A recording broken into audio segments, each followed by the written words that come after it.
Hello, everyone, and welcome back to another episode of 3 Point Weekly. Today, we are going to be ranking the top 10 centers in the NBA headed into the 2022-23 NBA season. And unfortunately, it is worth noting due to our choice of position website, we are going off of ESPN positions. That does mean Karl Anthony Towns is going to be on this list. So there will be two Minnesota Timberwolves on this list, unless one of you guys have something absolutely wild cooked up that I do not have the news of.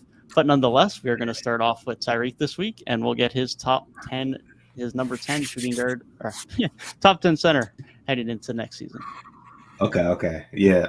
I will reveal I was not crazy enough to leave both Karl and Rudy off the list. That's insane. Spoiler alert. Spoiler alert. But my number 10, I kind of had trouble with 10. I'm not going to lie, because there were some guys I really wanted to put on this list, which I had to leave one of them off because I'm sure Dev might have him on his list somewhere, so I didn't put him down. I got Nick Vucevic at number 10. Down year for him, but 17 and 11 is a season that a lot of guys would kill for, and it was just his efficiency was very bad. But other than that, defensively, he was better than expected, I would say, especially in the playoffs. He looked a lot better defensively. But he has to be better next season for this Bulls team to be anything, especially with the Lonzo news. He has to get back to kind of all-star form. It can't just be DeMar carrying the load. It can't be Zach LaVine being what he is. Vooch has to get back to that all-star form. I think he still has it in him to be that. Last year was just an off year. It just seemed like there was a lid on the basket for him, but I think he can be better. And he was somebody that was probably like, I think, my number 6 last year. So he fell quite a bit, but I still think he stops in.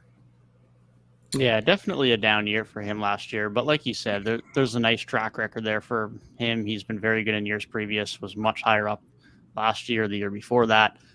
There's nothing against him to say that he couldn't bounce back. And Chicago, we're going to need him to bounce back. But hopefully we see that bounce back for him this year. He doesn't need to be playing at an elite all-star level at the peak of his career like he was at Orlando, but he needs to be a lot more efficient than he was last year. Too many open threes being missed, too many easy looks around the rims being missed. If he can clean that up, then he'll be in a good spot, and that'll help Chicago a lot as well.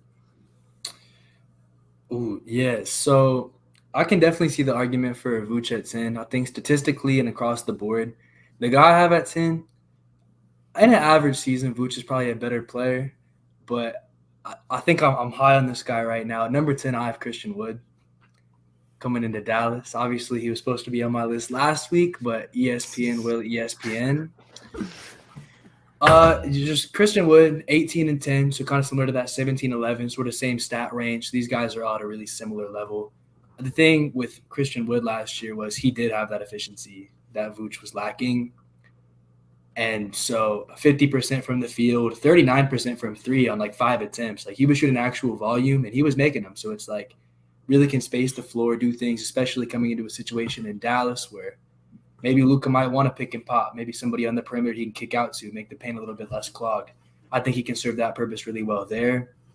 I think obviously not a guy that's known for his defense, but also he might be able to turn it up now that he's in a better system with a better coach in Jason Kidd for that kind of thing. Obviously a big thing with him was inconsistencies and not always being all the way there. But now that he's in Dallas, I think I can trust that we'll see more of the highs and less of the lows that come with him. And those highs were good enough for him to be at my number 10 spot. I don't hate it. I thought about Christian Wood too. You brought up some really good points. I think it's just a matter of seeing, like, can he be capable defensively? And 6-man Christian Wood, is that going to be a thing? I don't think that's really too big of a deal because when it's winning time, I think Christian Wood's going to be on the floor. I just want to see him in a winning environment, man, because we've never seen him in a winning environment for more than like 10 games with James Harden. Like, other than that, it's been bad team after bad team. Yeah, I completely agree. I think the Luka combination is going to be fun, whether it is off of the bench or otherwise. And as we've seen with guys in the past, once they get in winning situations, they're able to turn it up defensively. It can be hard to get motivated to play defense night in, night out when you're playing on a team like Houston last year, where even if you win, like, it's indifferent at the end of the day once you get to January and February. So it'll be interesting to see how he does this year in Dallas. Hopefully the fit with him in Dallas, with him and Luka, the coaching staff, and what seemed to be a bit of a lapse in communication already in media day doesn't cause any problems. As we know, Christian Wood has never been the best locker room presence around the NBA, but definitely a fair shout at 10. I think he's going to have an exciting year in Dallas. I went a different way myself at number 10. I thought of both of those guys. I went with Jonas Valanciunas at number 10. Defensively is the only part that holds him back, but he's a great rebounder, one of the best rebounders in the league, and he does what he does very well. And it's not that traditional of a skill set anymore in today's game of offense, but he can just get to the block and score. And he's expanded on that over the last few years now. He's improved his mid-range shot. It started in his last few years in Toronto, and he's just continued to get more efficient at it. He had his best three-point shooting season last year of his career, and that's not to say that he's some amazing floor spacer, but you have to respect him now. You can't just leave him on an island because he will shoot that shot and he'll make it enough that you have to step out on him. With the return of Zion, that proves its own value to give a little bit more spacing. He just offers a lot for you offensively at this point in time. Now, his pick and roll defense, his switching and any switches he has to make is where he does cause some concerns defensively, but he can defend the paint well enough, and he's a very good post defender that when you can get the nights where if he gets a good matchup, he's giving you 20 and 12, 20 and 14 on very efficient scoring, and there's just not many guys that can do that like that at his level and the way he does it in the league anymore. Yeah, man, consistent. I think I might be on Forgot Somebody Watch because I have Valanciunas at 9. So he did make my list as well. Really a lot of the same things you said about his like offensive game and just the ability to score, rebound, do those very basic center things. And then obviously the way to expand his range. And I think that's going to be really important when he's playing with a Zion, with a Brandon Ingram, with people who not only are going to be inside a lot, but are going to be doing slashing work, having somebody that can go on the block if you need them to, but also can expand and have that versatility is going to be important when you're playing with star players. Also, the fact that he's been in situations where, say, obviously Zion is not an 82-game guy. Nobody expects that. If other people are missing games, he's the guy who for a couple of nights he can kind of take a bigger load. He can come in and give you big numbers. Obviously, that's not going to be a full season thing, but a guy in a pinch who can do that, and then once those guys come back in, he can sort of settle into a role as we've seen him take smaller roles in times when he was in Toronto and things like that. It's a guy who can a lot of versatility across the board. So I might be behind him because I'm a Raptors fan. I don't know, but on my list too.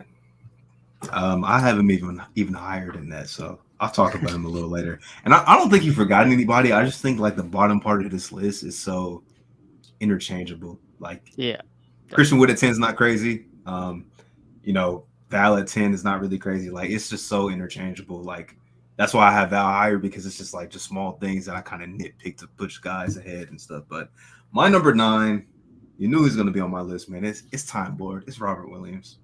He's number 9 on my list. The only thing keeping him from being higher is just availability, man, because missed 20 games last season. Now he's going to miss 8. I think it's 8 to 12 weeks to start the year, which is just crucial, very crucial. But when he's on the floor, one of the best defensive bigs in the league. I saw Dev made a tweet the other day, which we've had conversations about, where small centers can be successful rim protectors, and Robert Williams is like the poster child for that, because he's like only 6'8", 6'9", but plays a lot bigger, really controls the paint. Was probably depoy for me before he got hurt. And in the playoffs, playing on one knee, he was a difference maker. Like, he was a difference maker in a lot of those series. Yeah, and he's expanded his game, man, become a slightly better playmaker too, which I didn't expect him to ever be. Like, sometimes the Celtics run the offense through him at the high post, which is pretty successful. And yeah, hopefully he gets back healthy soon, because we definitely need him now, especially since our depth at the big man position is not as good as it was last year, man. But Time Lord at my number 9. Yeah, definitely. Like, as you said, he's so impactful defensively. The biggest thing that just holds him back is that availability. If he can ever find a way to just stay healthy, I mean, sky's the limit for him, is how impactful he can be. One of the leading candidates for Defensive Player of the Year last year, regardless of how you felt about the other candidates, he was up there in that list. And like you mentioned, his offensive impact can be a little bit understated at times too, because he's a good lob threat. He can be a good roller.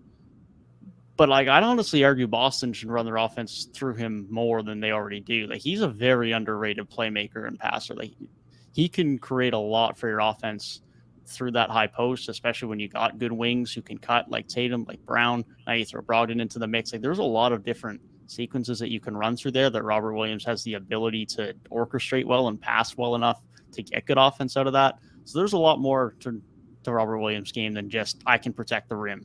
and just more defensively. He's more than just protecting the rim defensively. He offers a lot more than what might meet the eye, and he's a bit higher up on my list, but he's definitely worthy of being here. Yeah, not bad on switches at all. Like, I think people like the image in their mind is like Steph Curry was kind of cooking them on switches, but Steph Curry cooks every big is on switch. Like, that's just what Steph Curry does.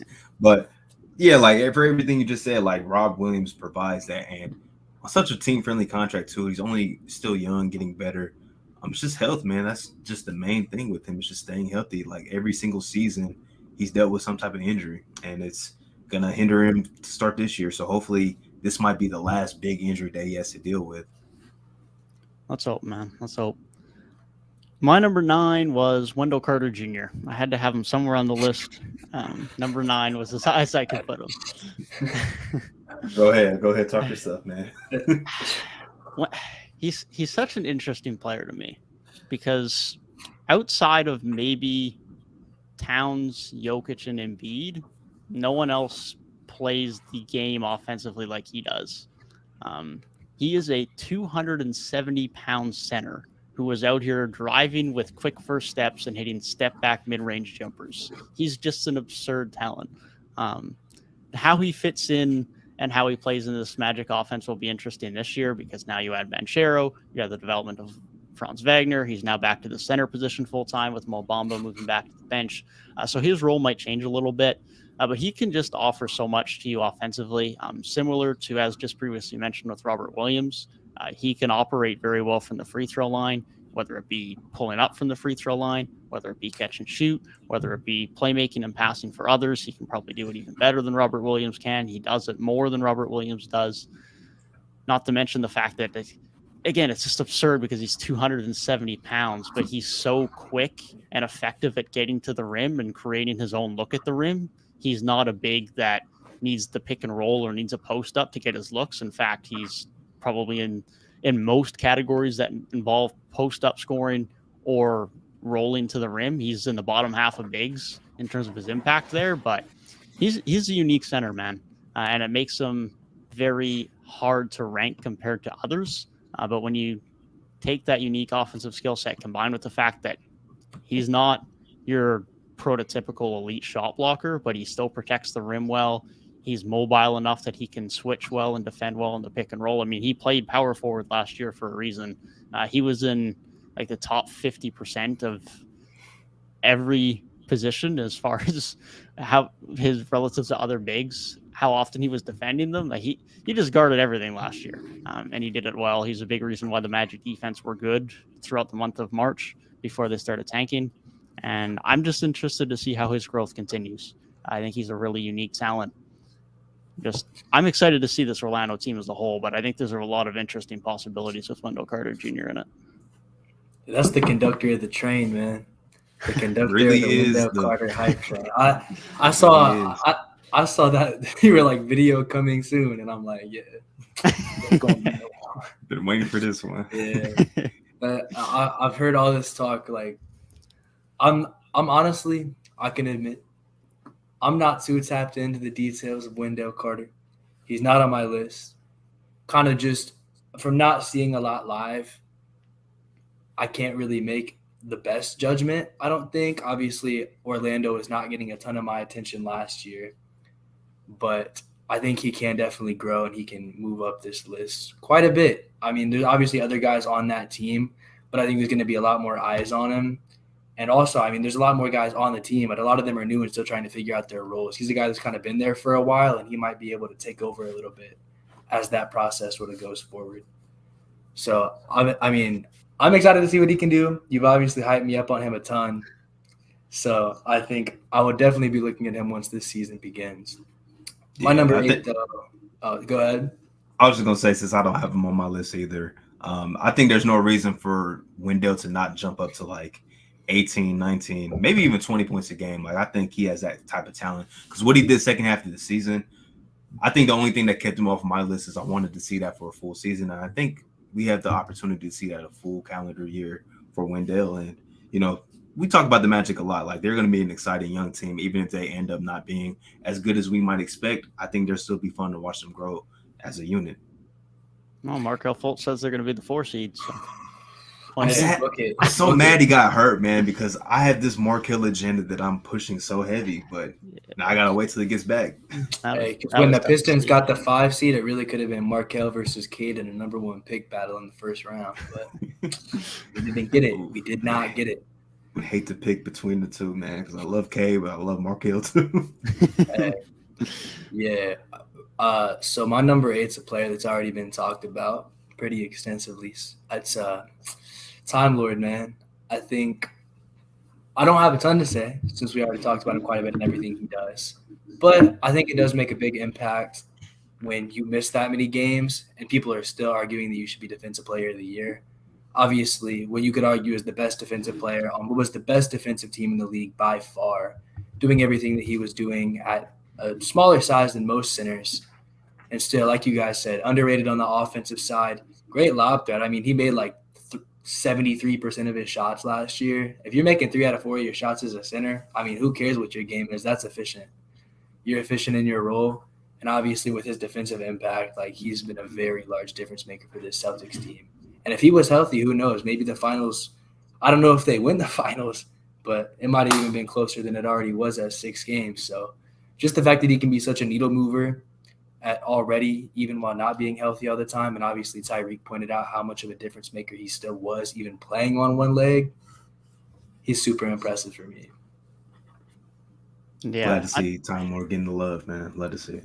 Yeah, I don't have much else to have on Robert Williams either. He's also at number 8 on my list, but man, we've already touched on everything. Great player. Man, y'all higher on my guy than I am. That's crazy, man. That's crazy. Just like Siakam, man. That's true. That's very true. Yeah, it keeps happening. It does. I think we're trying not to be too biased. Yeah, I think we're trying not to get too biased, and it's just like maybe we should be a little more biased. Who knows? So I guess my number 8, man, this is somebody that just talent to be top 5, but it's just I don't know what it is. If it's just his aggression on the offensive side of the floor or the team environment, I don't know what it is, and it looks like it's not getting any better. It's DeAndre Ayton. Could be a lot higher, man, but what we saw in that playoff run is what I wanted to see for a full season. Didn't get it. It was pretty much the same DA that we saw the year before.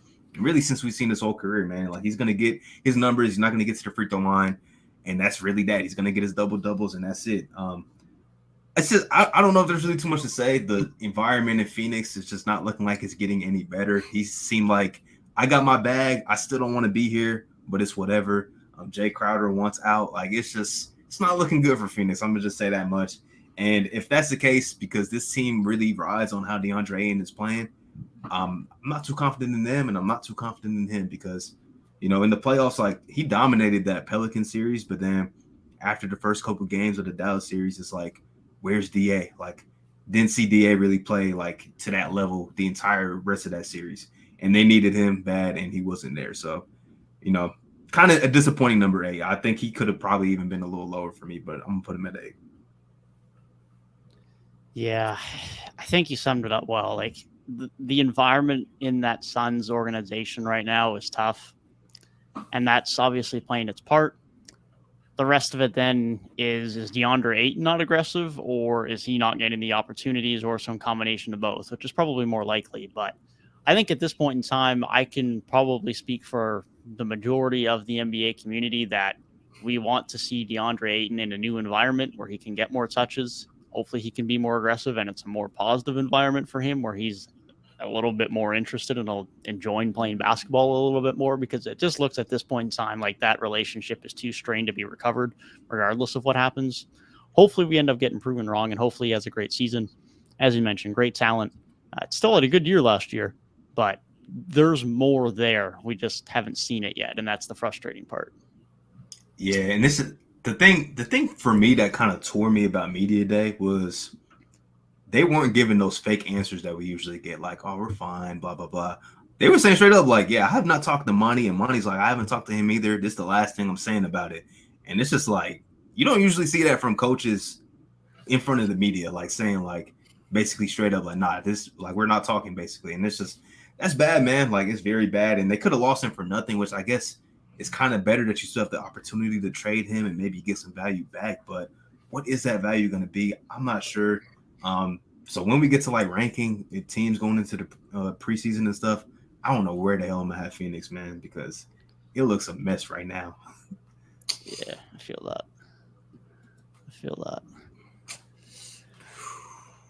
On to number 7 though, Gabe, you want to kick us off? Yeah, I guess I'll save my Ayton talk because I do have him a little bit higher, even though I do agree with a lot of what you guys said.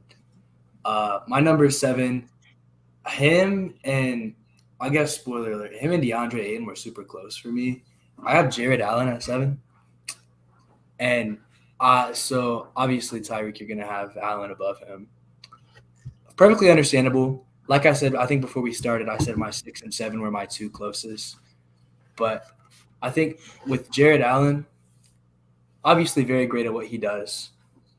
I think he's a little limited offensively, but what he does, being a role man, being a lob threat, and obviously on the defensive end, is all-star level. It's great. He's obviously on the upswing right now, having the best years of his career. And still even more room to grow in Cleveland. Now, will he statistically grow? I'm not sure because there's Mobley and Garland and obviously Mitchell now on the team. Obviously, there's a lot of touches being taken up. But will he still continue to progress as a player? Likely, yeah. And I think he's really going to sink in as one of the 2 defensive anchors on this team along with Mobley. Obviously, still going to be great at everything he does. I just think it's kind of not as versatile as everybody else I have above him on the list, which keeps him at 7. But it's like I don't really have a lot of negatives to say, if you know what I mean. It's like I can't really give you a reason why Allen's not higher because he's really good at everything he does, and he just had a great season. It's just I also have good arguments for the guys above him. That's fair. That's why we do these lists, man. Yeah, no, Allen definitely has a fair shot here. I had the debate between him and Ayton a bit as well. I also had Ayton at 7, so I'm just going to piggyback off of the Ayton and Allen conversation here.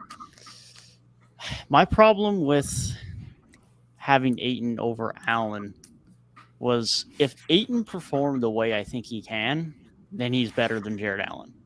I just haven't seen it yet other than that stretch in the playoffs. If I can get that consistently from DA, then there's no doubt for me he is above Jared Allen for me on this list, and he could push even higher throughout the prime of his career. But from what I've seen so far, DeAndre Ayton was at 7 for me because of that.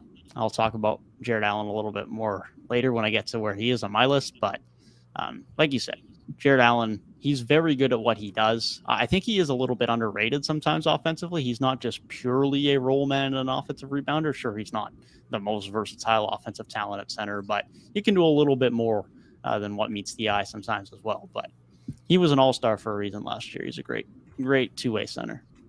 Even though you didn't have him on your ballot, but it's okay. It's all good. Man, yeah, I at least had him as an all-star, maybe a little lower on my list. But hey, was he? If we were naming replacements, yeah, was he? He was a replacement, I think. So yeah, he was technically right, technically speaking. My 7. We talked about Valanciunas earlier. He's my 7. I kind of value his consistency because what he brings to the table, he can damn near get on any team, any given night. And he's been proving that over like the last 3 seasons. I always remember like the season in Memphis. I think it was when they finally did make the playoffs. And a lot of nights he was their leading scorer, like getting 20 points. There was nights he was getting like 20 games. Like he was big time. And he did a lot of that last season too when the Pelicans were just barely getting by before BI came back, before CJ came to town. He's just so stable, continues to improve his offensive game. We know defensively he's not the best, but, he's a good positional defender. Pick and rolls, he's going to get torched, but that's why at the end of the day, they probably want Zion to be on the court as a small ball 5, which it won't be that big of a deal. We'll see how that goes. But I just love what Val brings to the table as far as consistency goes. One of the best rebounders in the game, which I think is a very underrated skill. And some nights you can run your offense through him and he can have a big game. Yeah, definitely, man. I'm here for all the JV love as a former Raptor. I'm still always love his game and everything he said. Like it's all been touched on. Very, very impactful player, very consistent. Pelicans have got a great center there moving forward. I'm glad they got him locked up on what is a pretty good deal for them moving forward as well. Yeah, man. Like I said earlier, the fact that he can show out some games and be a guy that gives you like close to number 1 option level production But then as soon as those main guys come back, he can really slide into a role and excel at doing that as well. I think guys like that are few and far between, and having a guy with that kind of impact is really underrated. Necessary. And I don't think there's going to be any type of fall off for him. I think he's still going to get what he gets, even when Zion's back on the floor. You got CJ, you got BI. Val's still going to do his thing. And I feel like that shows like he's a good teammate too, because you never see him complaining about, nights where he's not the number one guy anymore. Like he's just such a solid, stable dude to have on your team. Absolutely. Are we on to number 6? We are on to number 6. Indeed. All right, I guess, I'll kick it off since I already had this conversation. I have Ayton at 6, and you could ask me tomorrow, and I'd probably have Jared Allen at 6. I don't know. It is so close. I think my thing is that as far as their team goes, Ayton is a little bit lower down the totem pole. And so it's like Allen averaged 16 and 10, Ayton averaged 17 and 10. It's like neck and neck. Obviously, Allen's got him beating like blocks and things. But then on Ayton's end, he has a little bit more of a jumper. Like I'm gonna dig into advanced stats a little bit. I guess it's not too advanced, but like 10 to 16 feet, that mid-range area, he's like 55% from there, 37% from threes on what is a low volume, but maybe you could see that activated a little bit more with some more opportunities out there. Obviously, he's shown when he does take it, it goes in decently. So I mean, there is some semblance of a jump shot there and some ability to stretch. And especially in the mid-range area, that's really all you need a lot of times is just a guy can take a couple steps out, don't clog up the paint. And so the fact that he's playing alongside 2 All-Stars and has been able to play a role in some deep playoff runs, obviously last year did not end the way that he would have hoped or that whole team would have hoped. And it's caused a lot of rifts. The situation with the owners caused a lot of rifts. Things are not good right now. But it's so close. I think it's just the thing. I value his ability to stretch the floor, and I value the fact that he's doing it a little bit further down the totem pole than Jared Allen is. But they could really flip-flop any day of the week. I think they're right on the same tier of player. And obviously, if he was playing somewhere else where you had a little bit more freedom, he would probably be putting up bigger numbers, which just goes to show the talent level. But still flip-floppy either way. Understandable. Yeah, definitely. I think that's the biggest discerning factor. You talk about that ability to stretch the floor, but Allen's getting better in that area. But I mean, Ayton doesn't shoot the mid-range as much as I would sometimes like him to, which I could pretty much say for everything about his offensive game. But 55% from mid-range for anyone is very good. Never mind a big man. Like he has a very sneaky good mid-range jump shot. Assuming that continues to improve, it's that aggressiveness, man. If we can get more aggressiveness from Ayton, shooting more, attacking the rim more, there's a lot there. So I definitely can see why you have him over Allen. There's definitely an argument for that either way. And I mean, they're still both have a ton of upside. They're still very early in their NBA careers. Dev, you want 6? Yeah, I had Allen here over Ayton. As previously mentioned, I like Allen's defensive game. He's better in my eyes than Ayton on the defensive end at this point in time. And it's just the idea of Ayton compared to what I actually get from Ayton. If Ayton can start producing at the level that he has shown that he can, then he's going to fly up this list because he has shown more upside offensively than Jared Allen has. But for the time being, Jared Allen had to be my number 6. He's also my number 6, man. You guys mentioned a lot. I think I agree with you, Dev. I feel like his offensive game is very, very underrated. He's more than just a lob threat role, man. There's a lot, and he's trying. Like I respect somebody that's trying to expand his game. Like I'll watch some games, he'll take a 3 or 2, like just to see. And sometimes I'll make him, sometimes I'll miss it badly. But just trying that, expanding your game more offensively is something that I really respect.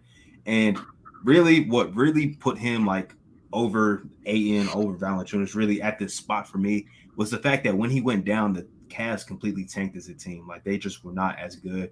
Even as good as Evan Mobley was as a rookie, he wasn't really ready to play the 5 full time. I saw guys really put him in the cup. Like Bam was putting Evan Mobley in the cup, which is something that he's going to improve on once he gets his NBA body all together. But right now, Jared Allen is the anchor of that defense, and he's going to be the anchor moving forward. On such a friendly deal too. Like he's honestly kind of underpaid for what he provides to this team, and I think he's going to have another great season next year and show why. Like, if he was healthy, the Cavs would not have been in the play-in. They would have been a certified playoff team. Yeah, 100%. Like you said, he's probably on an underpay now, and that had a lot of people questioning it as an overpay when that deal was signed. But yeah, like you mentioned, core piece of this Cavs defense definitely would not have been in the play-in tournament if he didn't miss so much time last year. But yeah, great player for the Cavs, very valuable piece, and it is very much part of a big four there in Cleveland. Definitely cannot be excluded when discussing the core parts of that Cavaliers roster. I keep seeing people leave him out, man. Like, it's crazy. I think he's gonna be there for a long time, man. Like, something about like just Jared Allen, like the vibe he gives off, and then just the vibe of like Cleveland. It just seems like a good match. Kind of like not the biggest city in the world, with Jared Allen, not the most flashy guy in the world, but just work hard, succeed, things like that. Like Jared Allen is, I think the fans already have fallen in love with him, obviously, but I really feel like we're gonna look back in probably 15 years or so, and Jared Allen, he will be best known as a Cleveland Cavalier over anything else. I hope so. It's crazy because he was basically a throw-in in that James Harden trade. Yeah, because the Rockets didn't want him. But hey, Cleveland will gladly take kudos that. to Cleveland. Cleveland were the biggest winners of that trade. Yes, indeed.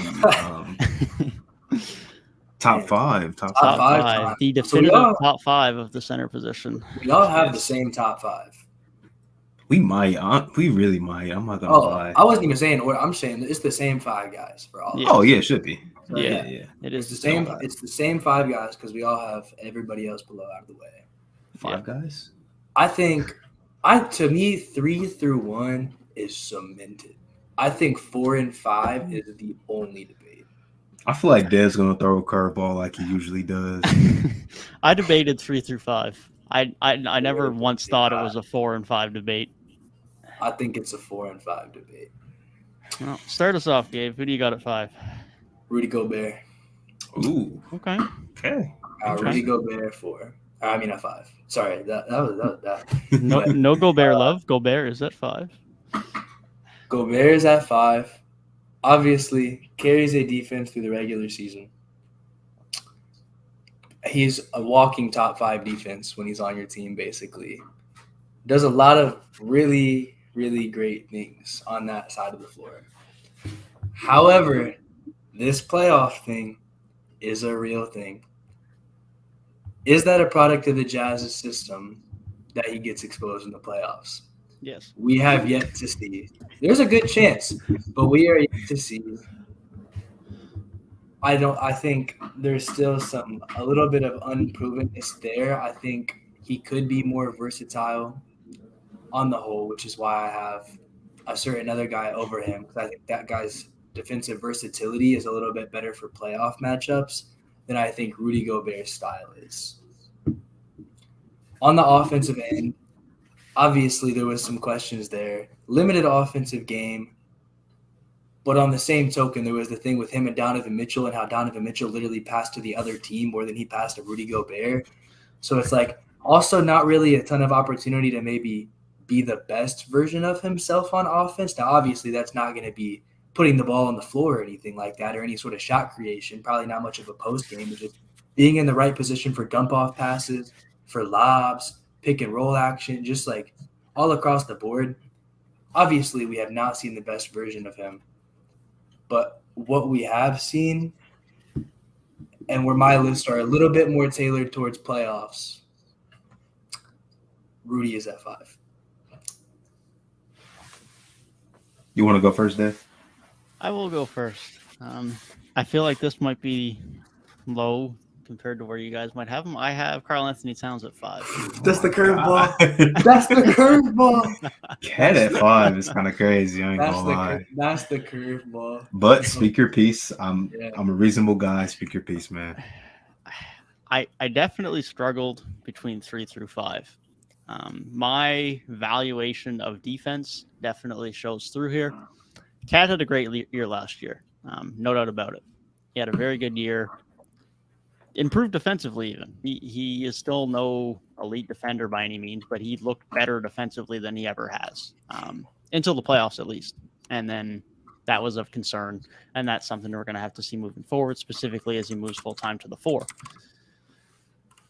I love his offensive game.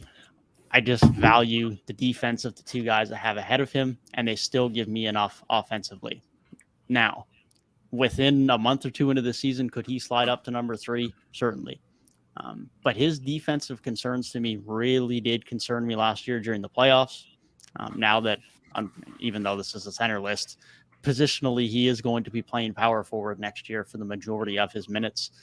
That is a big concern to me, specifically come playoff time, because he'll get away with it in the regular season. Even if he's bad defensively, that's nothing new for Rudy Gobert. He's been playing around 3 to 4 bad defenders for a long time now, but he's got to stay out of foul trouble. That's the biggest thing, and that's a concern to me.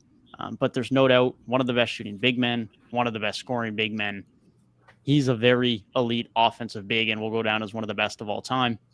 But the defensive concerns compared to the 2 guys I had ahead of him are drastic in their defensive ability, and that's what put him at 5 for me.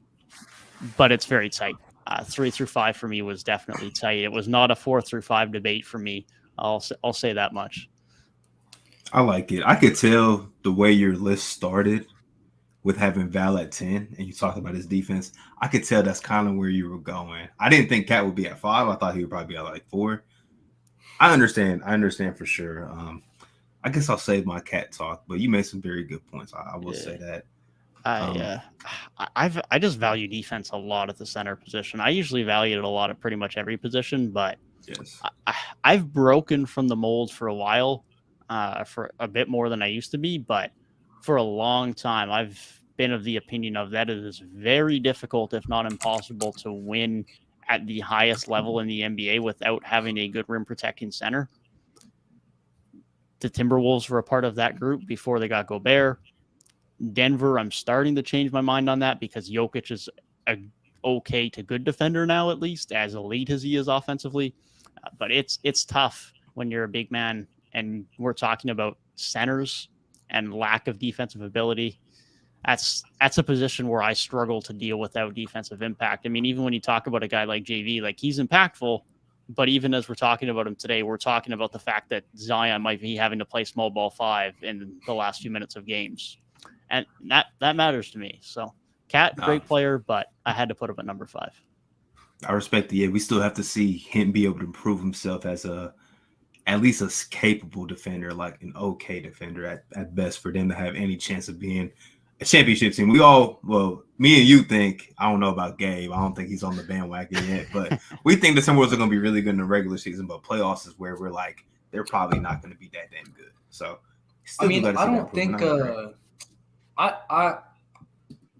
I know we're talking like the conversation is like you can't win without your center being a great defensive player. But if that's the case, I'm not sure if Cat needs to become a great defender because he's not. He playing still center does though, but he still does because it's going to be hard to hide that on the perimeter because he's going to be guarding like forwards or perimeter-oriented guys, like for the most part, like the good teams. At this point, he just needs to not get into foul trouble, honestly, is the biggest part. He just needs to be able to stay on the court. He needs to improve. But, like, if Anthony Edwards is taking this jump that you guys are projecting him to take, and then at the same time you're bringing in Rudy Gobert, who not only is a walking top 5 defense, but is incredibly used to having people funneled into him, basically, because the Jazz couldn't stop anybody on the court. I feel like his game is almost custom built to cover for Cat. Now, obviously, the problem with the Jazz is that everybody was letting people by them. If the Timberwolves, if Cat's letting some people by him, but the other guys on the court are not doing that as much, I think it'll be a lot easier for Rudy Gobert to be as effective as possible in that situation. So I do think the way the Timberwolves will cover for his weaknesses a little bit, but yes, he still does need to get better for them to really take it to the top tier. Yeah, it's just a matter of like what made the Celtics so good and so hard to attack is they had 5 guys on the court that you couldn't attack like individually. With Cat on the floor in the playoffs, teams are going to be putting him in pick and rolls, trying to get that switch and just attack him as much as they can. Like Kawhi's going to do that, Jamal Murray and them, like Devin Booker, they are going to feast on him if he doesn't show his improvements as a defender. So we'll just have to see, because that's going to maximize their ceiling. They're going to be good regardless, I think, but for their championship ceiling, which they made that Rudy Gobert trade to be a championship team, Cat has to show some type of improvement on the defensive side of the floor. Hey, hopefully Rudy will teach him a couple things. I mean, he should, man. When you have another center, another big man come in that has that much defensive skill, and they're right next to you in the same locker room. So not only are you doing training camp together, not only are you doing practice together, but you're together basically all the time for the next 9 months. Pass on a couple lessons, maybe Cat can give Rudy a couple offensive tidbits, and then maybe they both can round out their game together, and it's a perfect storm. That right there, that's the recipe for the Timberwolves going far. And Anthony Edwards. My number 5. We all have different number 5s. I have Bam at number 5. I think Bam is probably the best defender in the league when it comes to switching 1 through 5. I would say the best. Ben Simmons is up there, but I think Bam's better. And plus, we haven't seen Ben Simmons playing over a year. Bam is that guy defensively, man. Had a real case for Defensive Player of the Year if he didn't miss so many games early on in the year. But, man, what's really holding me back from having Bam top 3, where I think, that's his talent, I think he's that good, he needs to be – we talked about DA needs to be more aggressive. Bam has the opportunity to be more aggressive every single night. He chooses not to. And we've seen him when he wants to be aggressive, he's damn near unstoppable. The game 3 against the Celtics, couldn't nobody stop him. Rob Williams also didn't play that game, but he was giving Al Horford everything that he was looking for.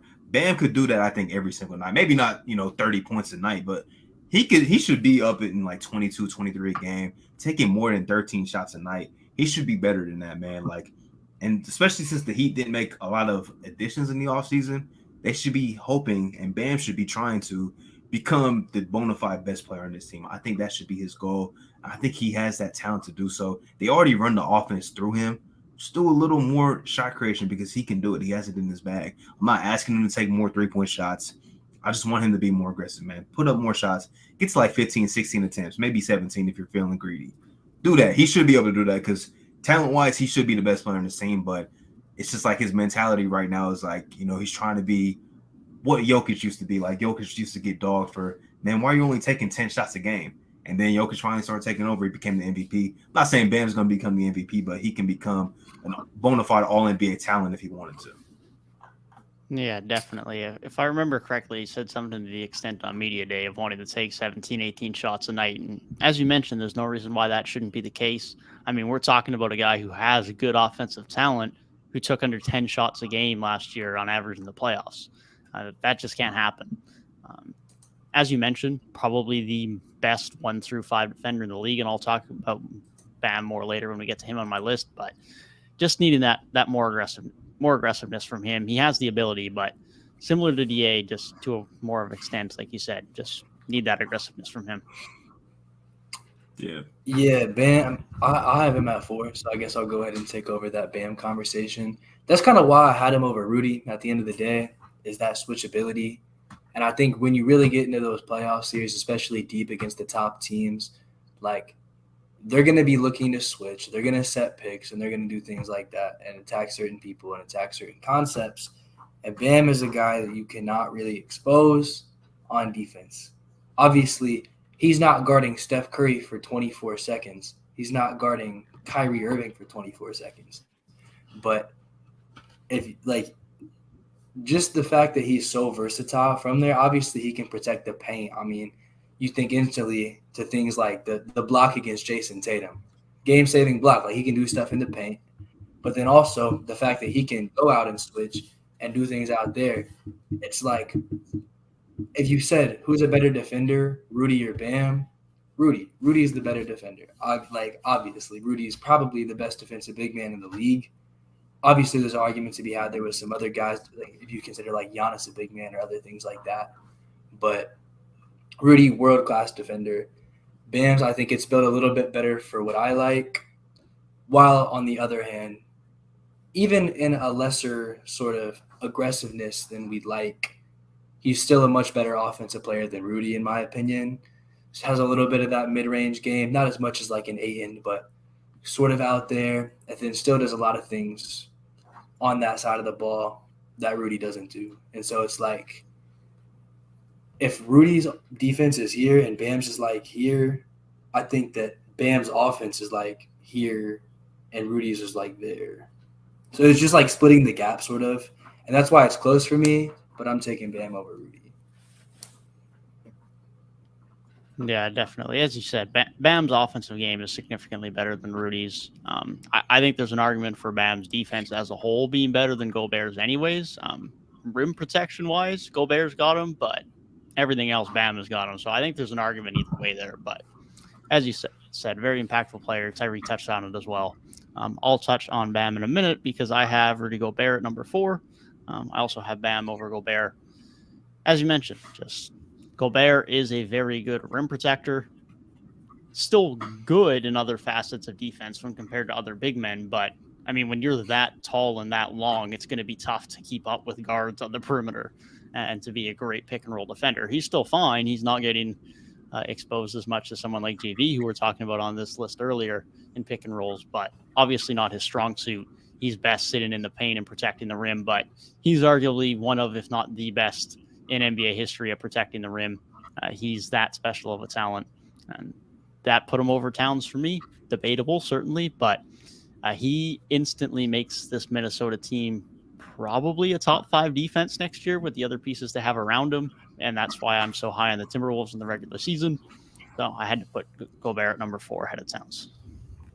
He is also my number 4. We talked about him a lot, but what Rudy does, he does to the 99th percentile in the league. Like, he's one of, if not the best at protecting the rim. Like you said, maybe the best ever. Like, that's a real conversation because teams do not attack him, and when they do attack him, they regret it instantly, man. But the playoff thing is like, okay, it's been a dialogue over the last few years, but when you're playing with guys who can't stay in front of a cone, like, I mean, you're asked to do so much, and then when Terrence Mann is shooting wide open threes, it's like, what else am I supposed to do? Like, I can't be in 3 places at once. But yeah, like you said, we expect the Timberwolves to be good because of Rudy and what he brings defensively. Gabe mentioned earlier, he's like a top 5 defense by himself, and that is damn near true. Like, he's really that good as being the only capable defender on his team. And I remember a stretch last season when he missed time. I don't know if it was because of COVID or injury, but he missed like about 10 games. And the Jazz looked very, very, very, very, very bad in those 10 games. Like, they were getting blown out every single night. That's just how important he is, man. I think we're going to see that impact this season when he gets to Minnesota. Honestly, yeah, I can see your argument for a Rudy over a Bam. I think when it comes to like their defenses, it's like if you have other good defensive pieces around them, I think Bam is better. I think if you're playing with a team like the Jazz where you don't have other capable defenders around you, Rudy is definitely the better option there. And so at that point, it's just a matter of like team building and sort of what you're working with. Because, I mean, their skill sets are so different, but still both world-class defenders. Yeah, I was just going to say real quick, I think there's like a trend in my list. Like, if I see like you have the talent to be better offensively than what you are, and you're not getting to that point, like, I just kind of hold that against you because, like, if Bam, like, say for instance, if Tyler Hero really popped off and became like, I don't know, an all-star caliber guard or something like that, or they traded for Bradley Beal or Donovan Mitchell, it would make sense for Bam to play the way that he is. But they don't have that. Like, they were begging for somebody to take some of the pressure off Jimmy Butler. And really, outside of maybe like 2 games in that series, Bam was just like kind of out there, just kind of running around offensively. Like, I think we all want to see Bam like take that next step offensively because it's there. He has the makings to do so. It's just about doing it and doing it consistently.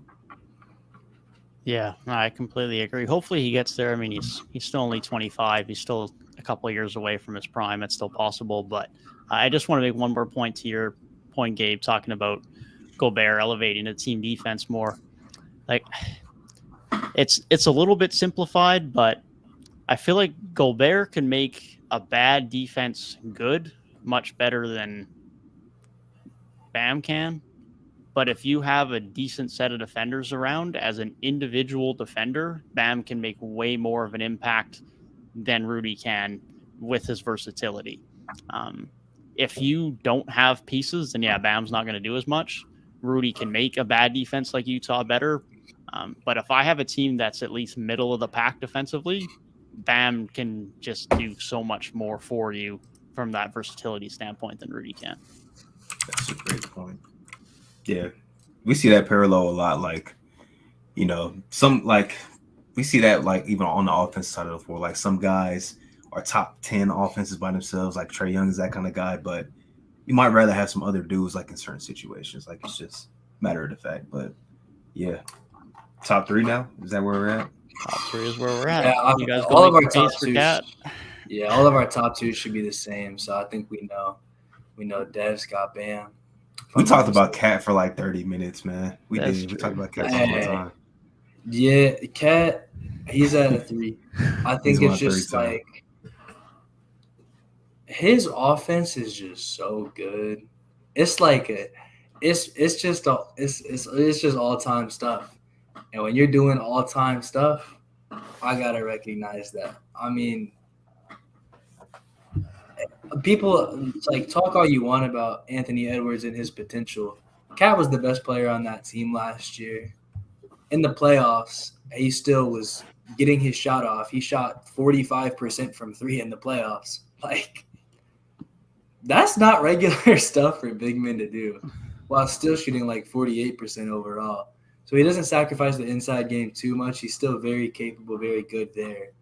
And it's just like his all-around offensive game is just wonderful. Still pulls down like still double-digit rebounds. It's not like he really sacrifices rebounding too much. The defense, that's the big thing. I think he's obviously improved a little bit over time. Not good. But it's like when you're talking about the center list, it's so strange because you have like Rudy and Bam, and Bam's kind of the most in between of these, but I think of these 2 guys, and we sort of did just have this conversation, but Rudy's like, to me, like almost all defense, and Cat's like almost all offense. And I'm more of an offense over defense guy in general. Now I can see where, because of specifically the center position, you might feel a little differently. But on the whole, I'm usually an offense over defense guy. And just like the fact that Cat puts up these stats with the like, and this efficiency with the types of shots that he was taking, like this man is pulling like step back threes. Like he's not just shooting at the line, contested threes. I mean, he's going at people. It's not just like open shots. And then the fact that he can still shoot like 50, 40, 80, like you just don't see that. And it's so different than any other center we've ever seen. Yeah, definitely. I got him at 3 too. I mean, everything Gabe just said is probably the reason I have him where he is. And he had such a good year last year. He was all NBA. Now for projecting, I could see like, you know, where there are the concerns, but he did what he needed to do for the Timberwolves last year. Like he was the offensive engine for the majority of the season. And then we saw Anthony Edwards obviously ascend in the playoffs, which was, I think, a good thing for them to see that he's that type of talent. But Cat's the one that got them there for the most part. Like Cat was really good all year. He was all NBA for a reason, all-star for a reason. He was damn good last year. So, yeah, I couldn't have him at 5, man. 5 is a little crazy more than I think about it. I'm not going to lie. It is a little bit crazy, but hey, I like the curveball. I've been known to have a few different takes, so hey, it's cool, man. It's cool. That's what these lists are all about. Hey, we'll just revisit it in January when Bam's averaging 22 a night, and all is good. But, hey, I hope he's averaging 22 a night, man. Like I'm praying he is. Yeah, me too. I might be a Raptors fan, but I love the Miami Heat, bro. The better they are and the better Bam is, the happier I feel. Like if Jimmy can get them back to another finals, bro, I will be over them. I don't care if Jimmy drops 55 on the Raptors in a conference finals, like over and over and over. No, I promise you. The only way I would care is if the Heat then proceeded to lose in the finals. But I just love watching that team so much, mostly because of Jimmy. But when Bam is on, I love watching them too. I don't like watching Miami, man. I love watching Miami. I love it. I enjoy watching them in the playoffs. I don't enjoy watching them in the regular season. Playoffs is Because in the playoffs, defensive intensity, I'm there. That's what I watch the playoffs for. But as far as the regular season, it's like, I know what Jimmy's going to do. I know what Lowry's going to do. If Bam doesn't start being aggressive, it's like, I know what Bam's going to do. Like, there's nothing there that excites me about that team. There just isn't. Like, if we can get to a point where Bam starts being more aggressive, then maybe, but as of right now, I'm not there. And as far as being high on Miami, I feel like they need Jay Crowder, and that tells me everything I need to know about their wing depth. So unless that gets sorted out, I still have concerns. All right. Jay Crowder's a Celtic, by the way. Just so y'all know, he's a Celtic. I don't think they're gonna get back there as a team, even if Bam takes a leap. But still, playoffs. I'm telling y'all, man. Playoffs, Jimmy. And honestly, watching Tyler Hero in the regular season, that was entertaining. Yeah, I was about to say that. Like, that's really the only reason I could find to watch them last year was to watch Tyler Hero because he made me look like I knew basketball. 6th man of the year. I called that before the year, and he made me look smart. Yes, sir. Their yearly random dude that comes in, shoots threes, and averages like 12. Did Spoelstra say if he's going to be a starter yet? Because I've been hearing like some rumblings, but is that like confirmed? I don't know. I have no idea what the rotation is going to be this year. If I'm completely honest, I don't know if he's starting. I don't know if Depot's starting. I don't know if Duncan Robinson's going to be playing power forward. I don't know. Yeah. Someone's got to play there. Caleb Martin, man. Well, Caleb Martin's going to have to be starting at this rate. Yeah. In the regular season, bro, Tyler man. Hero is the best offensive player on that team. Like he averaged the most for them, didn't he? Last year, he should 20. be starting. It was a dub. He should be a starter. Bam was at 19. I think Jimmy might have been at 19 as well. Yeah, Hero was at 20.7. Or maybe Jimmy cracked 20, but it was like 20.1 or something. Jimmy was at 21.4. Oh, okay. 0.7 more. But it's crazy that Jimmy Butler even averaged that much, bro. I feel like I thought it was like 19. Yeah, regular season Jimmy Butler, I don't even remember him hardly cracking 20 for some reason. It's just playoff time. 20 for the last 2 years, and he had 19.9 his first year in Miami. So he's been around that. He goes from like borderline top 20 player to like, oh, this dude's top 10. This dude's top 10 easily. The way he played in that Celtics series, bro. That dude was top 10.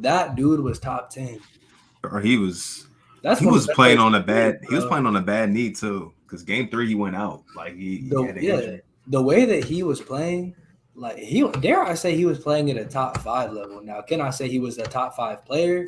No. But was he playing at the peak that I've seen like a lot of guys not reach? Yeah. There was a stretch during the playoffs where I had a tweet and I said Jimmy Butler is the best player. He's like playing the best basketball right now. And I think that was true for most of the playoffs. Yeah. That's what I mean with like the top 5 thing. Is like he was really playing the best at that time. Yeah, he's the extreme version of Kawhi of making your opinions change that much in the playoffs. And he's just such a playoff riser. It makes him such a weird player to rank. But every time in the playoffs, if we exclude the one off year, it's just like, okay, you're really like that. The Bryn Forbes year. It's like how MVP works or any other award. It's like defensive player of the year doesn't always go to the best defender in the league. It goes to who played the best defense that season. It's just who's playing the best versus who is the best, which is an important distinction in all conversations. My friend actually asked me earlier, who would I rather take, Jimmy or Devin Booker? Jimmy. I said Jimmy too. Yeah, I need Jimmy. Devin Booker I love Book too. Book he's got a deep bag, bro. But Jimmy, bro, he just puts that backpack on in the playoffs, man. I can't say anything else besides Jimmy Butler can go out there and say, "Hey, we're gonna win this game," and they're gonna win that game most of the time. Yeah, if it's Jimmy Butler or Paul George, give me Paul George. But if it's Devin Booker, then I'll take Jimmy. Hey, respectfully, when the Heat got swept by the Bucks, that's still not as bad as the Suns' Game 7 against Dallas. I don't care. I'm sorry. Giannis is the best player in the world. Luka's probably close to top 5 player, if not a top 5 player, depending on who you ask. But still, that Mavericks team should not have beat them by 40 points.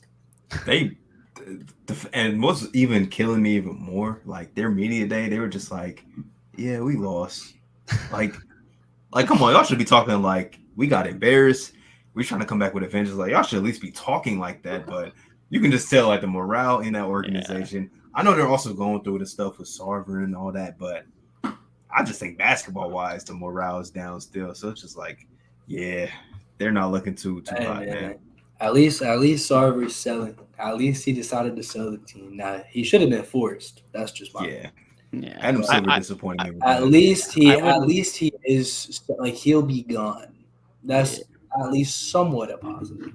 Yeah, I wouldn't be surprised if there was some behind closed doors stuff there, but like you said, at least he is gone. Not in the ideal way, but at least he is gone. We should clear up before we continue on here that our 2s and 1s are indeed Embiid and Jokic in that order. Yeah, there's nothing else to say. Embiid is damn good, but Jokic is 2-time MVP. That's all. Yeah, I figured there was no debate, but just to complete the list before we talk about random stuff for another half an hour. Honestly, I've been saying Jokic is the best center for like the last 2 or 3 years. I don't think it's ever been a conversation in my eyes. I love Embiid, but it's not like so close to where it's like, oh, do you have this guy here? No, it's not. No, actually, I was team Embiid for a while because he just looked so dominant to begin the season. Like even this season, I was more on Embiid MVP wagon. I think what really closed the deal for me was when Jokic took the defensive jump.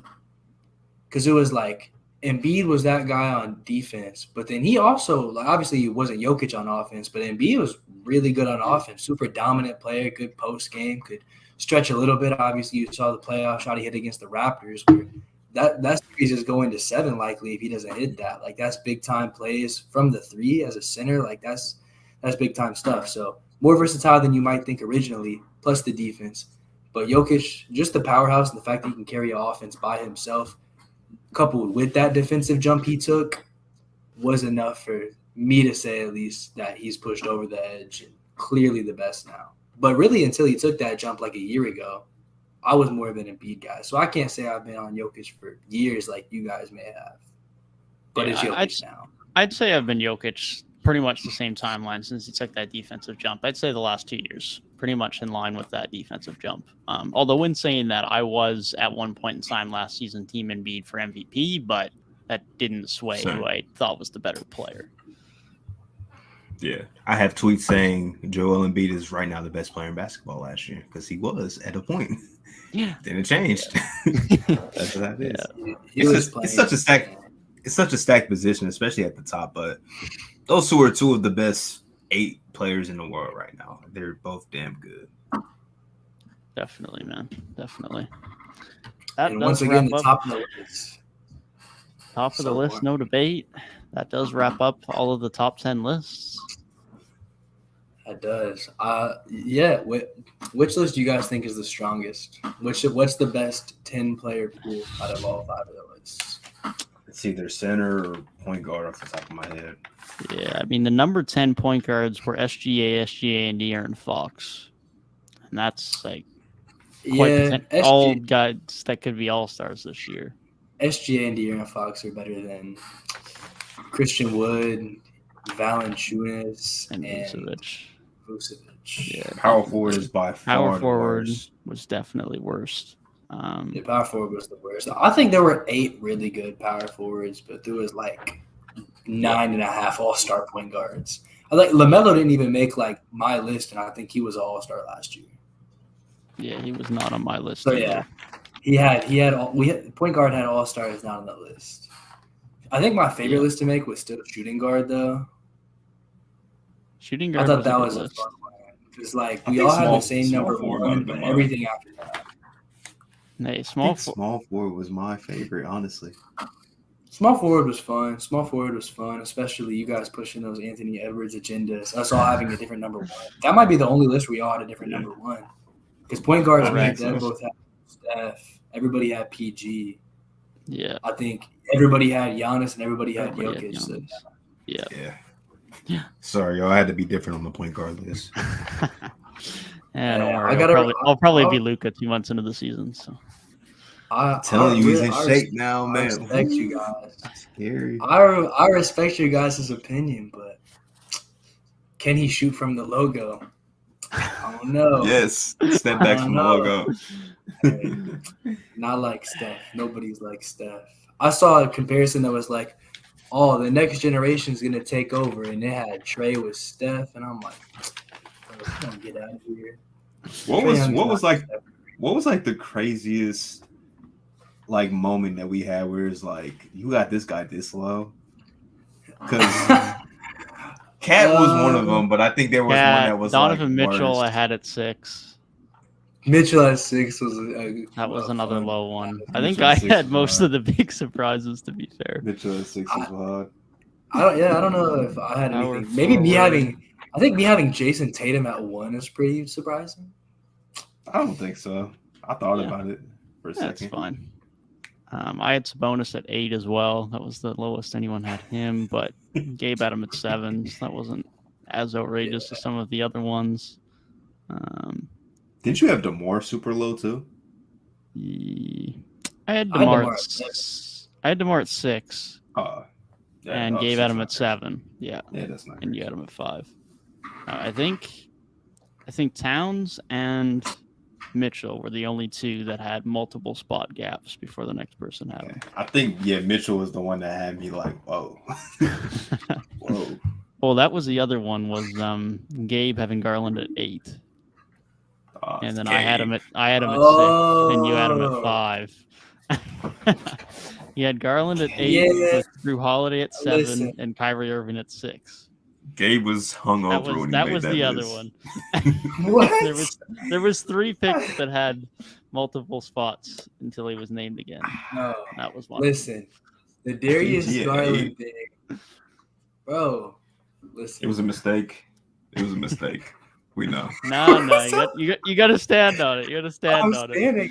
Put your foot down like the Chris Middleton pick and hold your ground. Listen. I had Drew above him because Drew was literally clamping everybody all throughout the playoffs, all the time. He's like the best defensive point guard in the NBA. So I had him above Garland because Garland's really good at what he does. But is Garland like the best at anything? Yeah, so I value Drew Holiday a little bit above. Plus, championship point guard, ability to play alongside the best player in the league. He's really good and really underrated. Like I don't think Drew Holiday over Darius Garland is. I think Darius Garland is really good and really underrated too. He is, but I don't think that's wild to have. But then I can't help that you guys were really low on Kyrie Irving, but that's my most casual take of all the lists. That's fair. That's fair. You guys being super low on Kyrie, but like I can see why you have Kyrie that high. Kyrie's really good. When Kyrie plays, you can't stop that, man. That's the only thing is when he plays. Keyword electric offense. Speaking of guys with injury issues, man, I got this tweet sent to me yesterday. Anthony Davis, bro, keeps just coming up with stuff. Talking about he was playing with an injured wrist or something. And I'm just like, if that's the case, we don't care now. I'm sorry. I don't care now. Like, you should have not played then if you were playing injured. Like, just sit out. Like, suddenly AD is at 6, and Zion Williamson and Pascal Siakam have jumped 1 spot each on my list. It's always something with Anthony Davis, and I can't stand it anymore, man. I saw a dude of mine that I know through TikTok. He was drinking the Anthony Davis juice again. I'm like, I said POV, me from last year, because I was talking crazy. I'm like, I was talking crazy about AD last year too, but he disappointed me. He let me down, and now he just has to hoop, bro. But Kendrick Perkins is on that train, so that should tell us everything we need to know. Yeah. But apparently, he's going to be the number 1 option on offense again. So we all know how that goes. Number 1 option on offense. Show me. Gotta show me, man. Nah, bro. LeBron averaged 30 last year. LeBron is the number 1 option until LeBron retires. I'm sorry. Look, I don't care who's on that team. You could put Giannis Antetokounmpo on LeBron's team right now, and LeBron is the number 1 option. Bron's going to be the number 1 as long as he wants to, but AD has to at least show that he's capable of being the number 1 for LeBron to want to alleviate that title to him.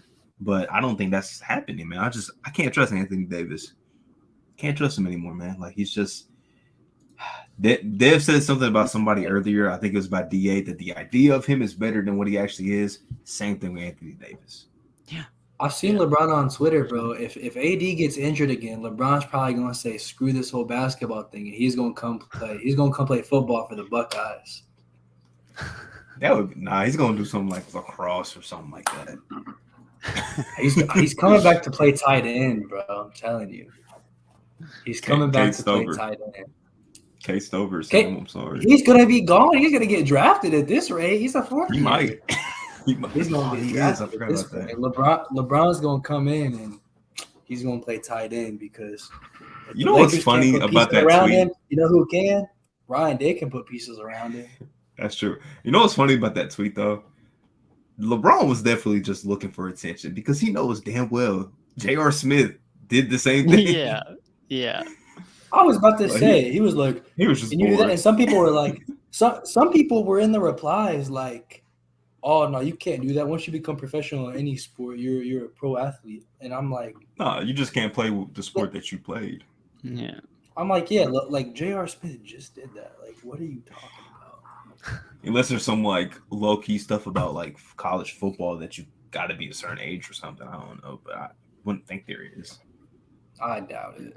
No, unlikely. But listen, bro. If LeBron wanted to play NCAA football, I'm telling you, the NCAA is going to make it happen. They're going to make it happen. Exactly. There's no way they're stopping that. We know how NCAA is. There's no way.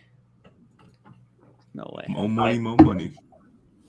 I feel like he'd probably still start. I don't know how good he would be, but he'd probably start just because this is LeBron. Oh, of course he would. He'd have to. Tickets. You know what? What did Carmelo say at the press conference? You want me to come off the bench? Could you imagine if somebody injured LeBron? Oh yeah, they're getting sent to like Saudi Arabia, man. That's the thing. If LeBron played, I know football is super taxing, but like the amount of money that LeBron spends on his body, like obviously he's not taking NFL hits like crazy, but maybe college hits, like maybe with the amount of money he spends on his body and the amount of training he goes through, it's possible at that level. That would be crazy. Now, if Aaron Donald hit LeBron one time, he's toast. He's toast. Oh, he's cooked. Yeah, no shot. He's cooked. I don't know, man. Interesting. I think he could burn some Michigan DBs. Honestly, at this point, he might as well because Jordan never went back and played college football. Jordan did not do that. That's LeBron's got the best longevity ever. Because listen, just saying, if LeBron went and played football, and he was better than Jordan was at baseball, he's the GOAT. Come on now. He's gonna be a fake Hooper then, though. That's gonna be the argument. He's gonna be a fake Hooper. LeBron knew we couldn't win another championship, so he went to go play college football. Yep. That's not the argument. I hate to see it, bro. Yeah. Y'all got any takeaways from Media Day? Oh, man. Other than the Suns debacle? Bro, Jimmy Butler's hair. Jimmy Butler's hair is the biggest thing about Media Day. How'd you grow that fast? Gabe, he said it's all real. I'm here to tell you, Gabe, it's not. Not, bro. Hey, the Heat's media page posted that Jimmy said it was real, and I, as a Jimmy Butler fan, I'm inclined to believe him. Nah, that shit is. Come on, his hair was nowhere. Nah, there's no way. I mean, JJ said on the pod today with DeMar pre-show that he did not have any hair of length when he saw him in the summer, so there's no shot. See, what's crazy is the way his hair is. It could be kind of long, like if he went ahead and dreaded it up now, but not that long. Hell no. I know. He went from not even having long hair to like some of the longest dreads in the league in 2 months. Jay Crowder dreads out of nowhere. Like, okay, Jimmy. Okay, buddy. Y'all mess with dreads on Jimmy? Y'all think it looks weird or? He looks goofy. That's what he's being. He's trying to be goofy. That's what he looks. Very goofy. It does look. For sure. It's weird. I'm so like not used to that. And every time a player has like some big look change, it's just like that don't look right. But if he keeps it for long enough, maybe it will. Like No. when Jaylen Brown first got rid of the flat top, I was like, I thought that was a still great Jaylen business Brown? decision. I thought that was an amazing business decision. I mean, in the long run, obviously not just a business decision, but he became a better player after that. So True. had to be some correlation. Same thing with box fade Wiggins. Like sometimes it makes a difference on your game. So Now Wiggins that's just like when doesn't Elfrid get Payton, cuts. bro. Elfrid Payton cut his hair and he was getting triple doubles. Yeah, that was weird though. That was weird because he was kind of known for his hair. Like True. I know something about that haircut. Elfrid Payton was like basketball of the weekend, I guess. When the weekend cut his hair before Starboy dropped, I thought that was like the craziest thing in the world. But yeah. Dang, who else just tried? I wonder if BI is gonna keep the fro, or he's gonna get his hair retwisted. bro, I low key like the fro look on him. I'm not gonna lie. that is crazy. The fro look decent. He's just chilling for real. BI, he's about to have a monster year, bro. There's no way he's not. Definitely. Regardless. I mean, now he can say that he's listed at like 7'2", and with the fro, low key. Slenderman. Yeah, media day felt weird because I feel like they stuffed everything into one day. I felt they usually spread it out across like a week. But I thought it was usually a bit more staggered, but yeah, not this year. Although The last thing with year we did Buff also have the Kawhi- news that Zion wasn't going to be playing, so yeah. changed it a little bit more different dynamic this year. Although we got Maybe. Lonzo news this year, unfortunately. So apparently that's Kid. just a media day thing. The Bulls are cooked. I'm gonna be honest, they're cooked. I think Buff Kawhi was a that's good sign, though. It's tough. Buff Kawhi was a really big positive. Like That was a good sign. the fact that he's had all these like nagging injuries, maybe bulking up a little bit more, a little bit more muscle mass, maybe it'll get some protection around those ailing areas. And he can John Wall coming off the bench though? Question mark. I want him off the bench, to be honest. I want it opposite, man. I want him starting. No, I think it makes. I feel like I he think it makes should. the most sense for that unit. I think I probably prefer him in the starting lineup just so he can spread the ball out to those guys and not really have to worry about like being the primary guy when he's off the bench, because I don't really think John Wall is the primary guy on the floor is where he's best utilized now. Now maybe if he's doing some of spreading the ball to the bench guys, and then when it's like into the game, then he's playing with the starting lineup. Regardless if he's a starter or not, I think John Wall should be a closer because he's such a obviously his playmaking is so insane that if there's 10 seconds left on the clock and you need the best shot, John Wall is a good enough playmaker and decision maker to get you the best shot.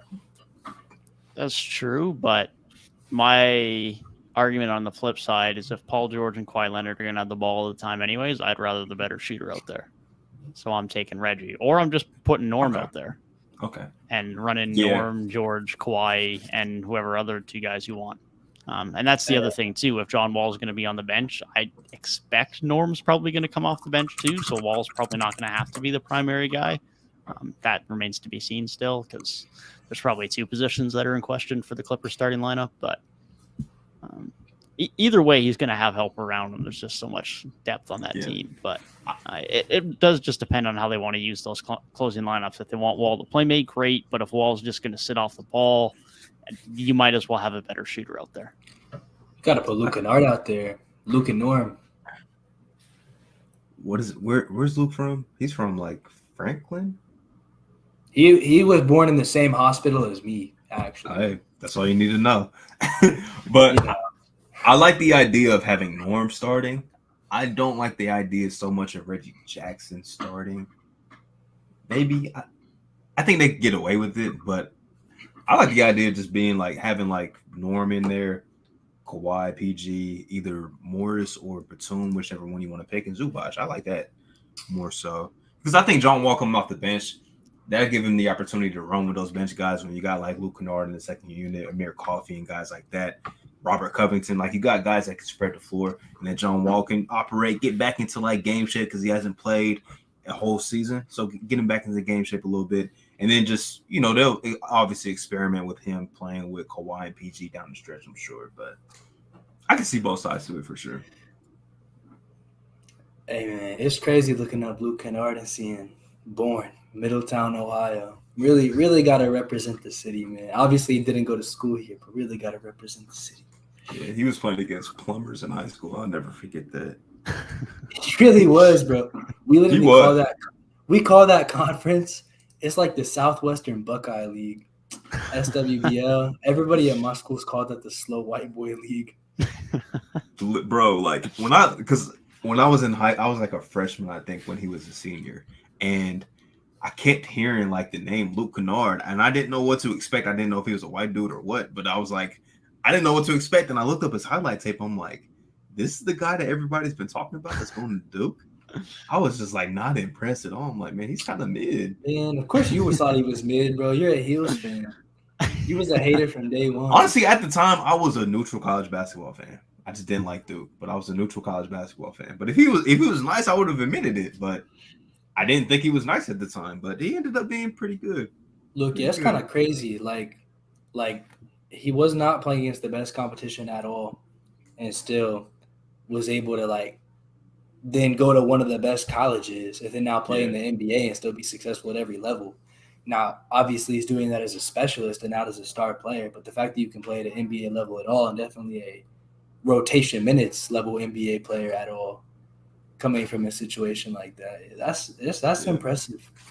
I think he was I would love to see his AAU tape. Like, I would like to see how he was playing against that higher level competition in high school. I'm sure he's probably doing a lot of the same stuff because his game travels. Like, what he does, he can probably do anywhere. Oh, for sure. Hey, he can put the ball down on the floor a little bit. He's not. I think he's a little more than just a shooter, but that's gonna be. He's gonna get signed to a team because they need a shooter. He's making a lot of money because of it. Definitely is. But yeah, he was putting the ball down a little bit more on the floor in Detroit. I will give him that. But yeah, valuable rotational guard now who's getting a bag and kickstarted the Pistons rebuild because he was the only asset they had. They traded him for what did they trade him for? I think it was the pick that became Sekou Doumbia, I believe. Sekou. I could be wrong, but let's take a little peek. Did they get him? Oh no, that was for Saddiq Bey, the Saddiq Bey pick. So very good pick. Oh, yeah, pick 19. Really good trade then. I feel like he got traded multiple places. It was weird how he got traded. It was a 3-team trade. That was the Nets receiving Landry Shamet, the Pistons receiving Rodney Magruder and pick 19, which became Saddiq Bey, and the Clippers got Luke Kennard and the pick that became Jay Scrubb. Was Luke Kennard a part of the Tobias Harris trade? Not him as but the pick that became Luke Kennard? No, I think he was already in the league at that time. I think he was already in the league. I think he was drafted 17, if I'm not mistaken. Correct. He was drafted in 2017, 12th overall. He a little older. I ain't gonna lie. Look a little older, man. He's Pistons and Clippers just stay doing business with each other, I guess. I guess so. Former Pistons always end up. It's like the Celtics and the Nets, bro. Always doing business with each other. There's another dynamic like that. I just can't think of it off the top of my head. But teams that just always make trades with each other. Yeah, I don't know. I feel like for some reason maybe the Grizzlies have a common trading partner. I'm not sure. That's what I was thinking, but I'm not sure if it is the Grizzlies. I'm not sure. Wouldn't surprise. I think the Grizzlies just be trading with everybody so much. Just moves all the time. I saw so many people when did Danny Green get to Memphis? Yeah, I saw that too. And in my head, I'm like, that's because on draft night they did not post that trade more than one time. They was just this happened, and then next, bro, respect that Anthony Melton, man. I know. That's not an insignificant move. I'm on the Melton train, man. I think he's going to be one of the most impactful people on their bench. I'm on the Philly train. 100%. Philly won that trade respectfully because what's Danny they won the offseason in general, in my opinion. Yeah, the Anthony Melton, he's gonna make them threes in the playoffs. He's not gonna be. The craziest meme I've ever seen is when they were putting all the messages on the back of the jerseys in the bubble, and they kept doing Danny Green Photoshop with the how many more and saying how many more threes are you going to miss. That was wild, bro. That was he was pathetic in the bubble, man. Bro, he literally almost sold the Raptors' whole title game. He had that turnover like right at the end of Game 6. Like you literally gave them back the ball. We could have just like closed it out. He would have been the most hated man in Canada if that would have happened. I can't like Devin can probably speak better on that than me, but if that would have happened, I think Danny Green would have been the most hated man. Yeah, there was a lot of duality to the feelings of Danny Green, that's for sure. Because when he was on, but there was definitely some times where it was like, this is rough. This is Game rough. 4 or 5 was like he was really good, but it was like that only game the whole series that he was really good. Yeah, I thought he shot decent in the finals because if I remember correctly, the season he shot like 45% from three, which is like one of the best in the league. And then in the playoffs, he was trash until like the finals. Yeah, that's the thing though. Is like his numbers look good, but he looks better on paper and is better than he is to like a home team's fan because like he's so hot and cold. Like he'll shoot 70% from three over a couple of weeks, and then he'll shoot 20%. He's frustrated when you're watching every game because it just feels like he's worse than it is, and then you actually look at the numbers and it's like, he actually shoots a good percentage. But the problem is there's like 30 or 25 games a year where he's a bit of a dud, and that makes it worse. His playoff stats, the Toronto playoff run, 32.8% from three. When his main job is to shoot threes. Like in that playoff run, he was not good. Honestly, that carry job by Kawhi needs to be examined in like laboratories, bro, because Kawhi was really carrying because Kyle Lowry was not on much for most of that playoffs either. Siakam had his moments. Siakam had his moments after Fred had the kid. He was shooting Fred was good after the kid. Once he had the kid, he was shooting like 67%, bro. It was insane from three. Fred was good after the kid. Yeah, I mean, Fred was terrible before then, and he still ended up tearing shooting up Curry, bro. He ended up shooting 39% from deep, and that's saying a lot considering how bad he was before. He was cooking Steph Curry in the finals, bro. I'm sorry. Remember the video of Steph like wanting to get switched off of Freddie? He was scared. There was nothing to switch. They were boxing one. Bro, that was literally Drake. I remember when he like started like bleeding or something, and it was like him like laying on the floor, and they made that the Nothing Was the Same cover. Like legendary.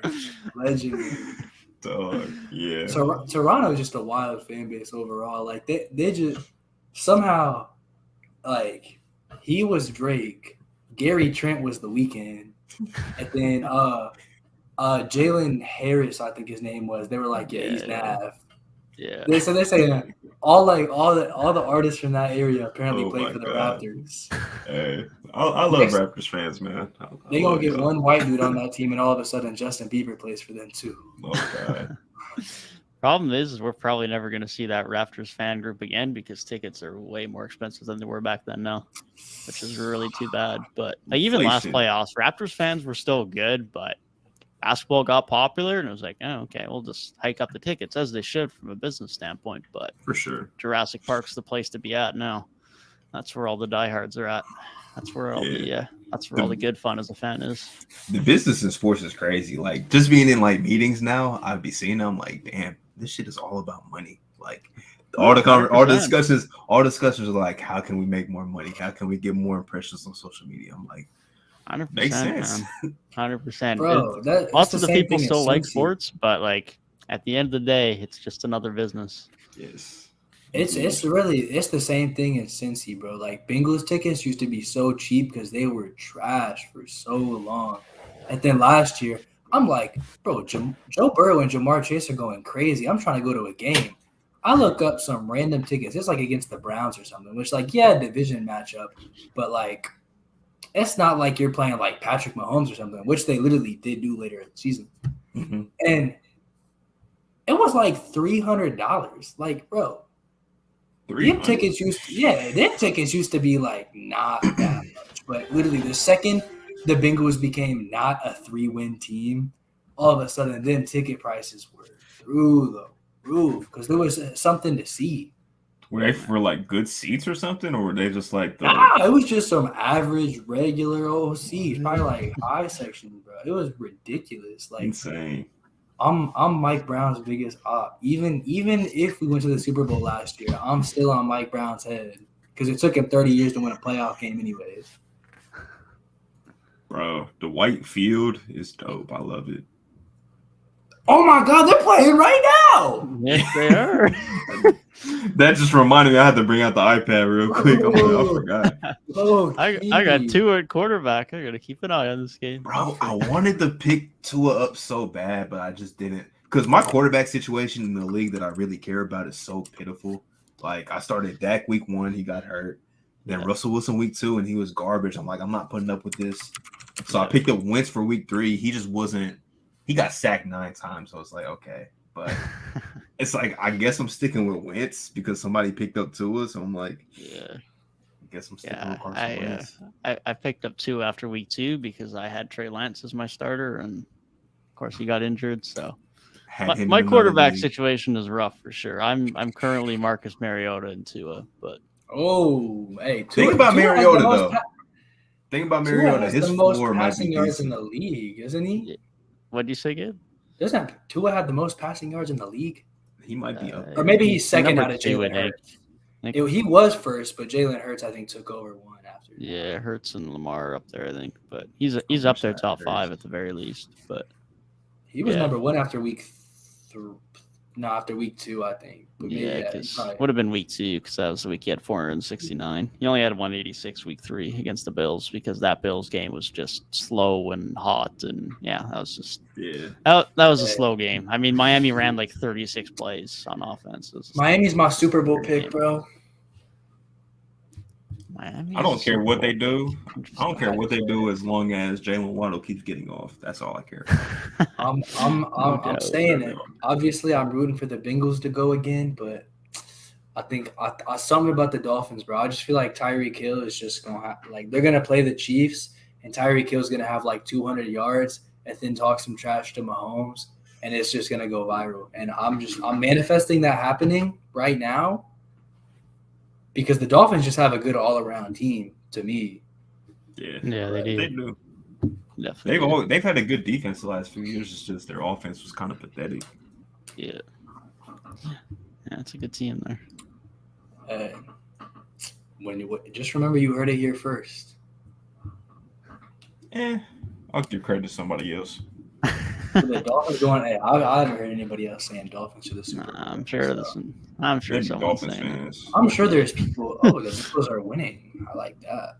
They are winning. The Dolphins got down in the red zone and then kicked a field goal. Just big sad. No 2 points. Sadly. I don't know. That really sounds like a great thing to me. Fantasy is bad vibes because it really has you wishing for like just certain things to happen. It's like.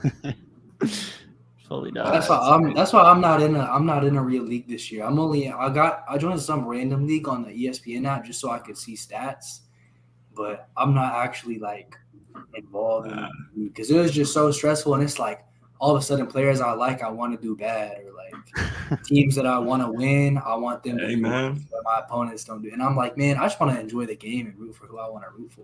I don't. I want to win fantasy championships. I'm addicted. The only thing I haven't done is take it to like a betting level, and I don't think I ever will, because that's when I'll really be like, man, F dude, F him. Like that's when I'll really be mad. But this I'll get mad, but by the next day or so, I'll be okay. I'll be fine. Yeah, I feel that. I'll throw some bets down sometimes, but I'm a cents better. So if I lose, I'm like, yeah, whatever. I lose a few cents here and there. It's fine. It gives me an enjoyment of like, oh yeah, I knew that. I got it. But then if I lose, I'm like, yeah, whatever. I'm down $1. It's fine. Putting down a rack on the Dolphins going to the Super Bowl, bro. Stop playing with me. I wish I was to Waddle, but intercepted. What is that? I'm watching on a stream, so I'm delayed. I'm watching it on a stream on Prime Video. But, I don't know what you're talking about there, Gabe. I know. No, never mind. I was not live. I don't know why I wasn't live. That's unfortunate. Yeah, no. If you thought I was lying, I was not lying. I thought you were. I just thought it checked the was fantasy live. It app. clearly was not. No, Come on, yeah. Tua. Come on, Tua. About to see Joe Burr in those ice white uniforms go out there. I actually hope they score, so then the Dolphins will have to keep throwing. True. See Yeah, that? that's That true, was that's Tua true, that's thinking he true. was still playing Baltimore, where they just couldn't cover, and he could throw it Yes. underneath again, and unfortunately, that was not the case. You know what I mean. The only way the Dolphins don't go to the Super Bowl is if the Bengals beat them. So If the Bengals make the playoffs. come on, bro. I don't want to hear stuff like that. Oh my God! What kind of a throw was that, Tua? All right, I'm y'all. just telling you, man. We got anything else for the? Defense. We got anything else for the pod before this becomes live reaction of Thursday Night Football? I mean, appreciate everybody for sticking through these top 10 lists. What's next? We got Yeah, We got Western Conference and Eastern Yes. Conference standing predictions. man, Devin spoiling that whole thing on Twitter. man. I might have to mute you for the next week or so, man. I ain't gonna lie. You have a Patreon? As you need. That's I've just started doing that the last couple of days. Now I'm gonna That's throw smart. stuff up there. That's All fine. all I have to make a better free app. access, but just Free somewhere app? else for Okay. some stuff to go. For now. Then you gotta start charging people $5 to join. We'll get there. Devin's gonna get on OnlyFans soon. Hey, no. We weren't saying that. Bro, those helmets are so crispy. Oh man. Hey, Yeah, man. that's the pride of Cincinnati because the Reds ain't done nothing in my lifetime. They were good when I was like a kid. It was okay. They was going to the playoffs. They haven't won an actual series, I don't think, since like 1990. You know, I think they made the playoffs in 2010, and then they got hit with a no hitter by Roy Halladay in the very first game of that series. Bro, the Reds literally made the playoffs like last year. Trevor Bauer threw like a shutout through like 11 innings. They were a playoff team last year. Yeah, then they were a wild card, bro. Trevor Bauer literally pitched a perfect like 11 innings, not perfect, but shutout of like 11 innings. Goes out for like 2 batters. They lose the game, and then they get swept by the Braves. I mean, it's like just best out of 3, I think. It's the Braves, though. But bro, you pitch 11 innings of a shutout, and the Reds can score 1 run, and then after that, we lose that series after Trevor Bauer does that.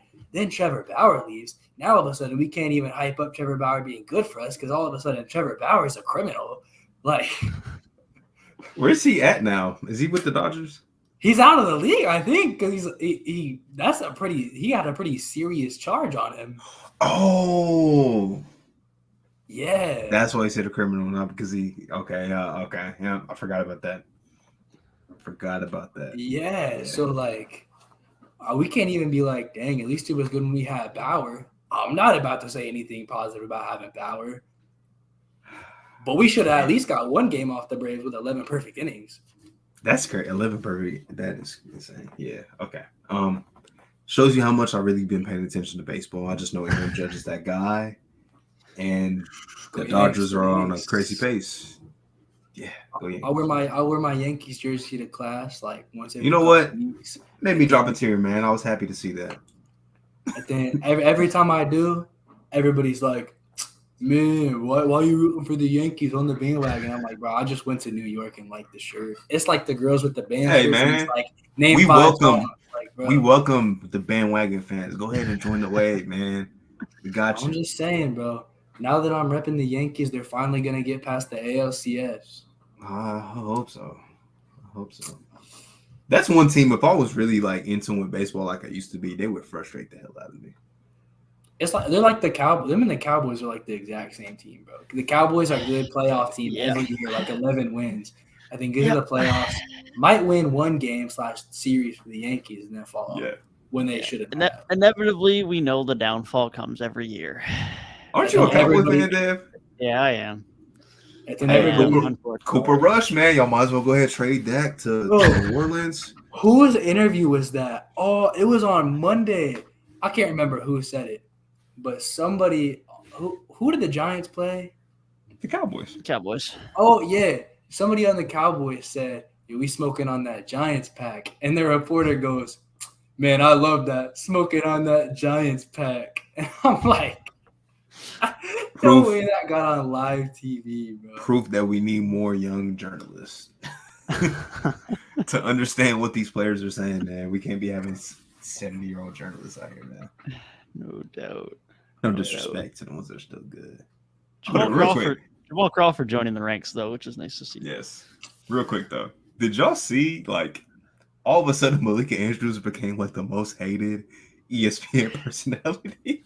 What that thing with That Stephen so Head? weird, man. That was so Yes. so weird. And I can't be surprised with Twitter, but like, man, Hey, I saw people saying Stephen A was gaslighting her, bro. That was wild. I mean, Stephen A, it's his show. He can say whatever the hell he wants. Like, kind of had a point. Like, it's my show. Let me get my point off and stuff. But people were pulling out receipts like, yeah, she did this, she did that. They was pulling up when she was the Bucks beat reporter and she was writing stuff. And she had, like, this article about Giannis potentially getting traded right after they lost to y'all in the playoffs. Like, they was pulling out hella receipts. I'm like, damn, like, how did this happen? She went from, like, most loved to most hated in, like, a matter of months, basically. I saw people saying that nobody could ever live up to Rachel. I'm like, personally, I never liked Rachel Nichols even before that. I was never really a fan. bro, they're talking about bro, Malika did this and this. Bro, the situation was about like a workplace affair. What was Rachel Nichols doing in the bubble, bro? Oh, What was Rachel Nichols doing in the bubble?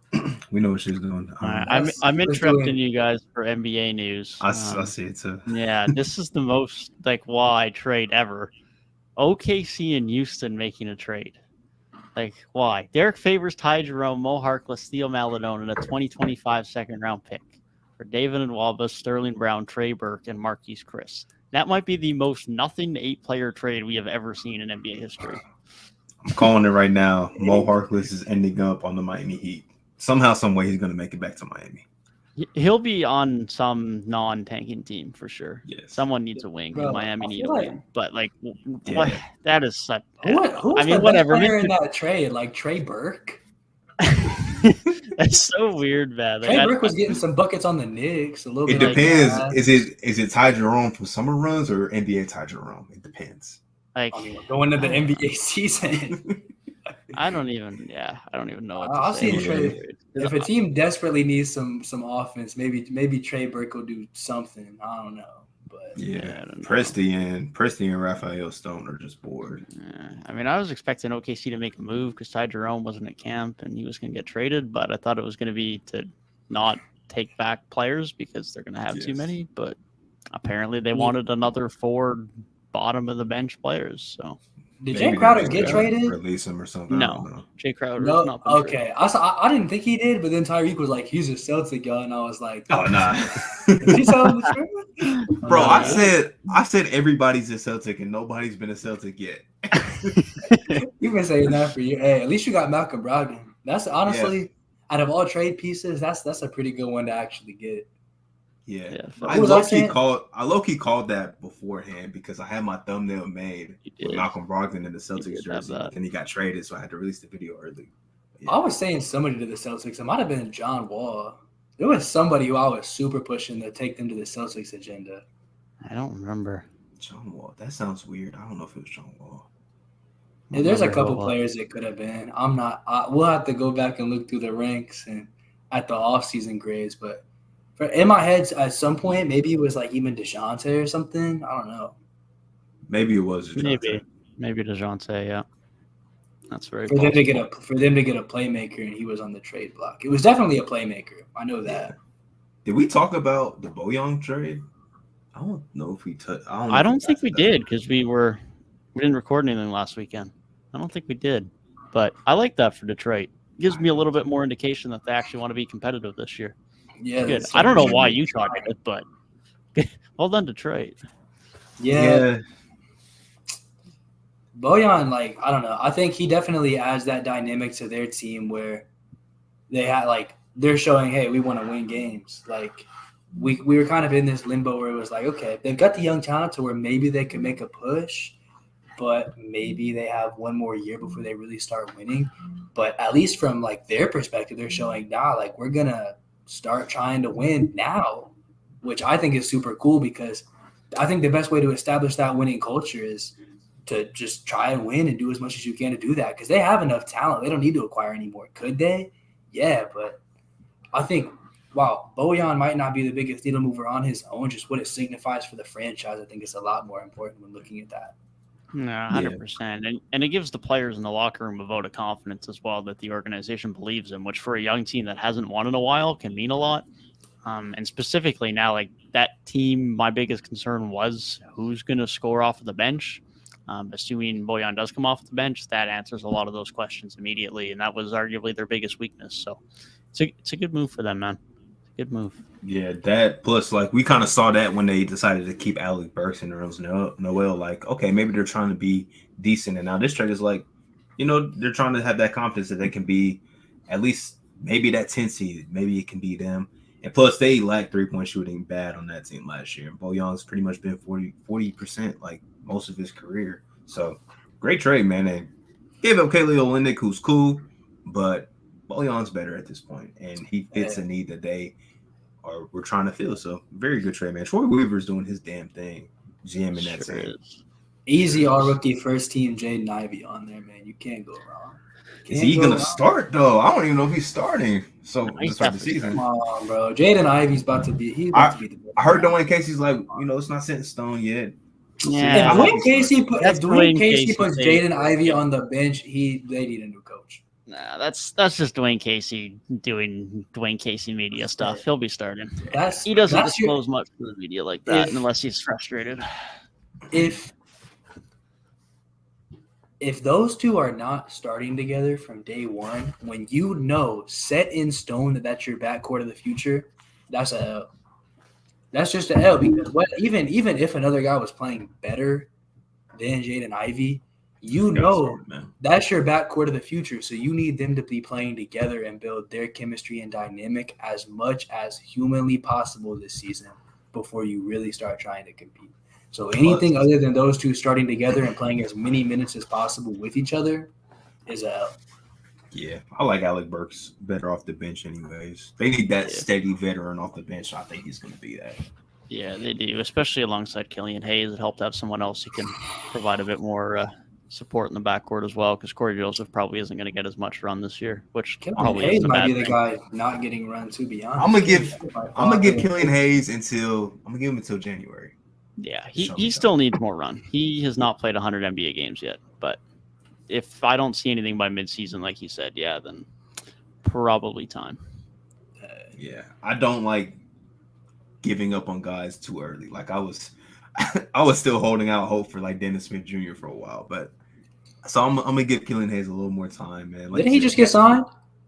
He did. I think he got some camp deal. Yeah, I don't remember where, but Dennis Smith. Charlotte. I feel like he got signed somewhere. He's with Charlotte. Yeah, Charlotte. Hey, you know who else Charlotte signed? Not Miles Bridges. Jello Ball. That is straight for social media and advertising. I promise you. I don't doubt it. Hey, man. No shot. I'm sorry. No chance he gets the NBA spot full time. Hope he does. I ain't rooting against the brother, but I don't know about that. Jello. The thing with Jello is that I really think that he could contribute something at an NBA level, and that something is that he can shoot. He can shoot. He can shoot, but he can shoot, but is he better than the other guys who are playing the shooting role? Probably not. That's the problem. His skill set is good, but he's in the skill set that is arguably the most common in the league, and he's not good enough at it to nudge someone out of a spot. And if then he could come in and be a good defender, maybe. But I don't think he's going to be like this good 3-and-D guy. It's like, I can shoot. And then it's like, even if he made the roster as like the 14th man, would you want a 14th man that has that much, I guess, hype surrounding him? Because a lot of people love the Ball family. So, like, would you want that? I don't think I would personally. I'd rather just the Celtics did it with Taco Fall. He was a lot more hype. talk off all asses out of there now. Like he's gone. Hey, Oh all I'm saying what is he's good. You were just talking about being in sports business. Now it's about the bottom line. If your 14, 15 guys not going to play either way, which guy is impacting your bottom line more? Sure, it's That's cool. It's cool maybe with some teams, but the Hornets, no. They're in a bad spot right now, man. They're in a very bad spot. Hey, when you guys were talking about Duncan playing the 4 for Miami, Jello Ball's a 4 who can shoot like Duncan. Look, man. Duncan on a bad year was still shooting 38%. That's a bad year for Duncan Robinson. X. Jello shooting 40. I saw that Jello tweet there the Ball other day. Who was at the top of that list where you said it was like a bad year for them and they were still like, was it Malik Beasley? Yeah, Malik Beasley. Yeah, that list was kind of impressive, honestly. Like there were some guys on there that like Duncan Robinson had a bad year, but he was still top 5 on that list on catch and shoot threes. Yeah, it's crazy. Yeah, I think Utah should get a really good return for Beasley in either this year or next year. He's a Celtic. Should do better there. Everyone's a Celtic, apparently. Everyone. Beasley about to get a 4th start off the bench. Yeah. Nah, he could definitely about to have help 30 a lot players. Of teams. I think this is what Laker fans feel like. Just like he's a Laker. Jello Ball's a Celtic, bro. I would rather not, honestly. Jello Ball's a Hornet. He is. We'll talk in a few weeks. And Malik Beasley would be good in Phoenix, but Phoenix needs to figure out some stuff. That's true. I don't see why like they can't just. It's hypothetical, but why not just send DA to Indiana? Like when the time is right, like why not just do that? Because I'm sure you could probably get Miles Turner back, which is not a bad replacement. Yeah, for sure. Get like what I think is really strange. Something. Get another wing. Yeah. I think it's so strange that like DeAndre Ayton, the thing is like, oh, he's not as engaged, not aggressive enough. He needs like a new situation because it doesn't seem like he might be doing as much as he might want to do. But like, I don't know if I was in his situation and I'm like, yeah, I can either compete to go to the NBA finals or be on the worst team in the league. I'm going to be more motivated to play my best when I'm competing to go to the finals. I don't know if that team believes they can compete to make the finals right now, though. That's half the problem. Yeah. I don't know if that team believes in themselves. We're not in the locker room, but it just seems like that. Or sometimes you can just tell, like, yeah, something's off here. Like, you can just kind of tell. That's how it seems like in Phoenix. Like, you can just tell something's off. They're not dancing like they were last year. They ain't looking happy in new jerseys and all that. Like, nah, something seems off with that team. And I think it's going to show once we get to the real thing. Chris Paul's cursed, bro. He's had to go through the owner thing twice. Injuries in Houston, hamstring. Chris Paul's cursed. Nah, he's cooked. CP's cooked, man. Hate to see it, man. Hate to see it. But, yeah, I would like to see DA in a new situation because sometimes for a guy like him, a change of scenery might be best. And we can actually see, like, how truly talented he actually is. Yeah, I mean, we saw what happened to Bagley last year once he got moved. So. Yes, come on, that was the guy I was thinking about. That was the player I was thinking about. Come on, bro. A Bagley. DeAndre Ayton has done a lot more than Marvin Bagley. Well, I'm not saying he hasn't. I'm just saying terms of a change of environment, changing how productive you can be. Like, could DA put up an extra 4 or 5 points a night if he got moved? Yeah, probably. Yes. Because, man, like, people were probably thinking Bagley was – his next step was out of the league until he got to Detroit. Like, change of scenery helped him out a lot. And there's probably other guys that we just can't even think about off the top of our heads that were in the same situation. Oh, for sure. Definitely. Wendell Carter, honestly. Yeah, 100%.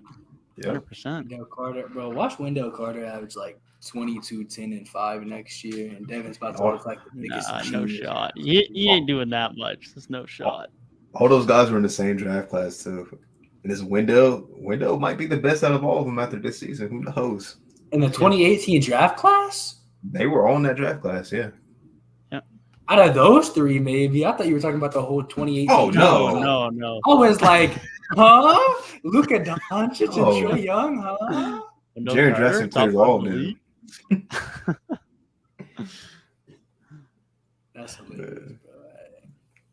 Yeah, come on now. Do you think I was going to say something that crazy, Gabe? I would have been expecting Wendell on that top 10 list if he was saying that. All of a sudden, Cat 5 is no longer the craziest take of the video. I'll just say that. Yeah. No doubt. Yeah, no, I'd say like 18 and a half, and 10 is fine for Wendell. I don't think we need to see 22 next year. I think there's too many mouths to feed for him to get 22. Because at best he's going to be the third option. So, and he might even be the fourth if Fultz can stay healthy and continue to play as good as he did pre-injury. So, I mean, that's a question mark. Cole Anthony might end up being the number 3 guy. Who knows in Orlando? Bro, Markel, I feel like at this point it's like a Greg Oden level, bro. I'm sorry. I don't know if his body is built to play in the NBA. I hate to say it. He's a hell of a talent, man. He's a hell of a bro. He's literally been injured nonstop since 2017. It's 2022. What does Tua be thinking sometimes, man? He just knows he's got Waddle and Hill out there. Waddle's dropped like 3 passes on this drive, man. I'm not feeling that at all. Yeah, they're down there somewhere. You know what I mean? Yeah, pretty much. I feel like that sometimes, bro. I don't know if Markel Fultz is ever going to be healthy, bro. Him and Lonzo are cursed. Jason Tatum. This is why the Celtics traded down, because Danny Ainge was a genius, and he knew that we didn't need Markel, the best player in the draft. He knew Jason Tatum was the best player in the draft. He knew Jason Tatum was projected to go at 3 because the Lakers sure as hell weren't passing on Lonzo. So he was like, all right, bet. I'm going to trade down, get even more capital. Look what happened. We didn't need Markel, man. We had IT at the time, but Danny Ainge knew we're going to get Kyrie, so we don't need Markel. We don't need another guard. So it's just like, we might as well trade down, get some capital. He knew that, and now look. Danny Ainge is Danny Ainge has been playing this out. He knew he was going to end up in Utah, and he knows exactly how he's about to rebuild this team, man. It's just Danny Ainge. He's the prophet. He's him. Oh, maybe Kyrie will go there next summer. Oh God! Out of the reunion. Imagine Kyrie in Utah. That's like the worst combo possible. They would all hate him. All their fans would hate him. I'm not elaborating on that, but all of their fans would hate Kyrie. Yeah. I'm not gonna say anything further. Yeah, enough said. I was gonna make a comment, but no. Speaking positive of Utah, maybe Colin Sexton can be their all-star this year. Maybe average like 30 games. Hey, it would not be the first time that a team went from, Colin Sexton to Kyrie Irving. That little back and forth. Cleveland has been there. So, they might try and sneak Colin Sexton in just because the All-Star game is in Utah. If he averages 25 and Utah are like the 13 seed, they might. They might. And honestly, it's not out of the question. On that team and given past production, definitely possible. He's very efficient though for like somebody that shoots as much as he does. He's a very efficient guard, especially being 6'2". He is, yeah. On a good day, his size and his efficiency, but the production he was putting up on a bad team. I've never been that high on Colin Sexton, but I'd still feel like he gets a little bit overlooked sometimes. I agree. Dang, you know what's crazy? Tidbit, bro. I dated a girl a couple years ago, and her favorite player was Colin Sexton because she thought he was attractive. But we went to a Cavs game, because to see the Raptors, because I was a Raptors fan, of course. But we went to a Cavs game, and she got a Colin Sexton jersey, and to this day, that's that girl's only piece of NBA merchandise is a Colin Sexton Cleveland Cavaliers jersey. So if you ever wanted to know if Colin Sexton has like people who Colin Sexton is their favorite player, the answer is yes. Colin Sexton's number 1 fan. Now, purely basketball in reasons, of course. Now, was that contributing to why she's my ex? I don't know. Hey, Maybe if she was a Raptors fan, it'd be different. she probably watching this like, I can't believe I just got shouted out for having a Colin Sexton jersey. That is insane. Nah. I needed you guys to know that story. You've been holding that one in for a while. I can already tell. He's like, this is the perfect time to tell somebody this story. You know. Oh man. Colin Sexton's biggest fan. I know a lot of people that do love Colin Sexton. I got arguments with people about Colin Sexton. I'm like, I like Colin Sexton too, but he's not who y'all make him out to be. Like, the Cavs will be okay without him. I promise. Colin Sexton, he's the best as a sixth man to come in and get some buckets, bro. I've been saying that for years. Me too.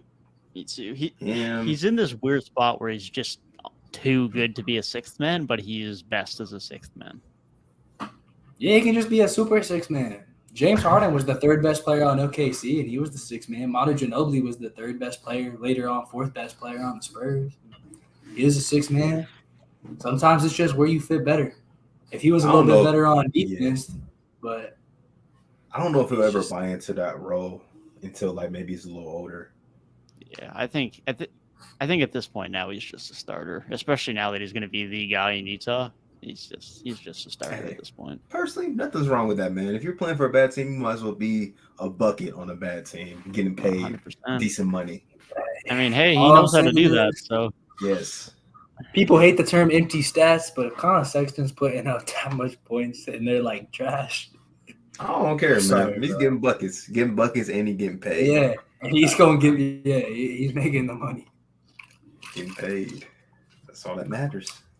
Hey man, I'm pretty sure it was Thad Young said it best. He said you don't got to average 20 points to get a fifth contract. Yep, that's true. Yeah, people keep releasing depth charts of the Raptors, and it's a 10-man rotation, and they don't have him in the rotation. He's still getting disrespected. Bro, they're throwing Keem Birch in here, and I'm like, bro, come on. I don't know why people were hating on Thad Young on the Raptors so much. Like, the Raptors didn't even have 10 bodies last year. What the hell? I didn't watch all 82 games, of course, but every time I see Thad Young in the court, I'm like, he's cool. Like, he's not like a needle mover, but like I didn't really understand the hate.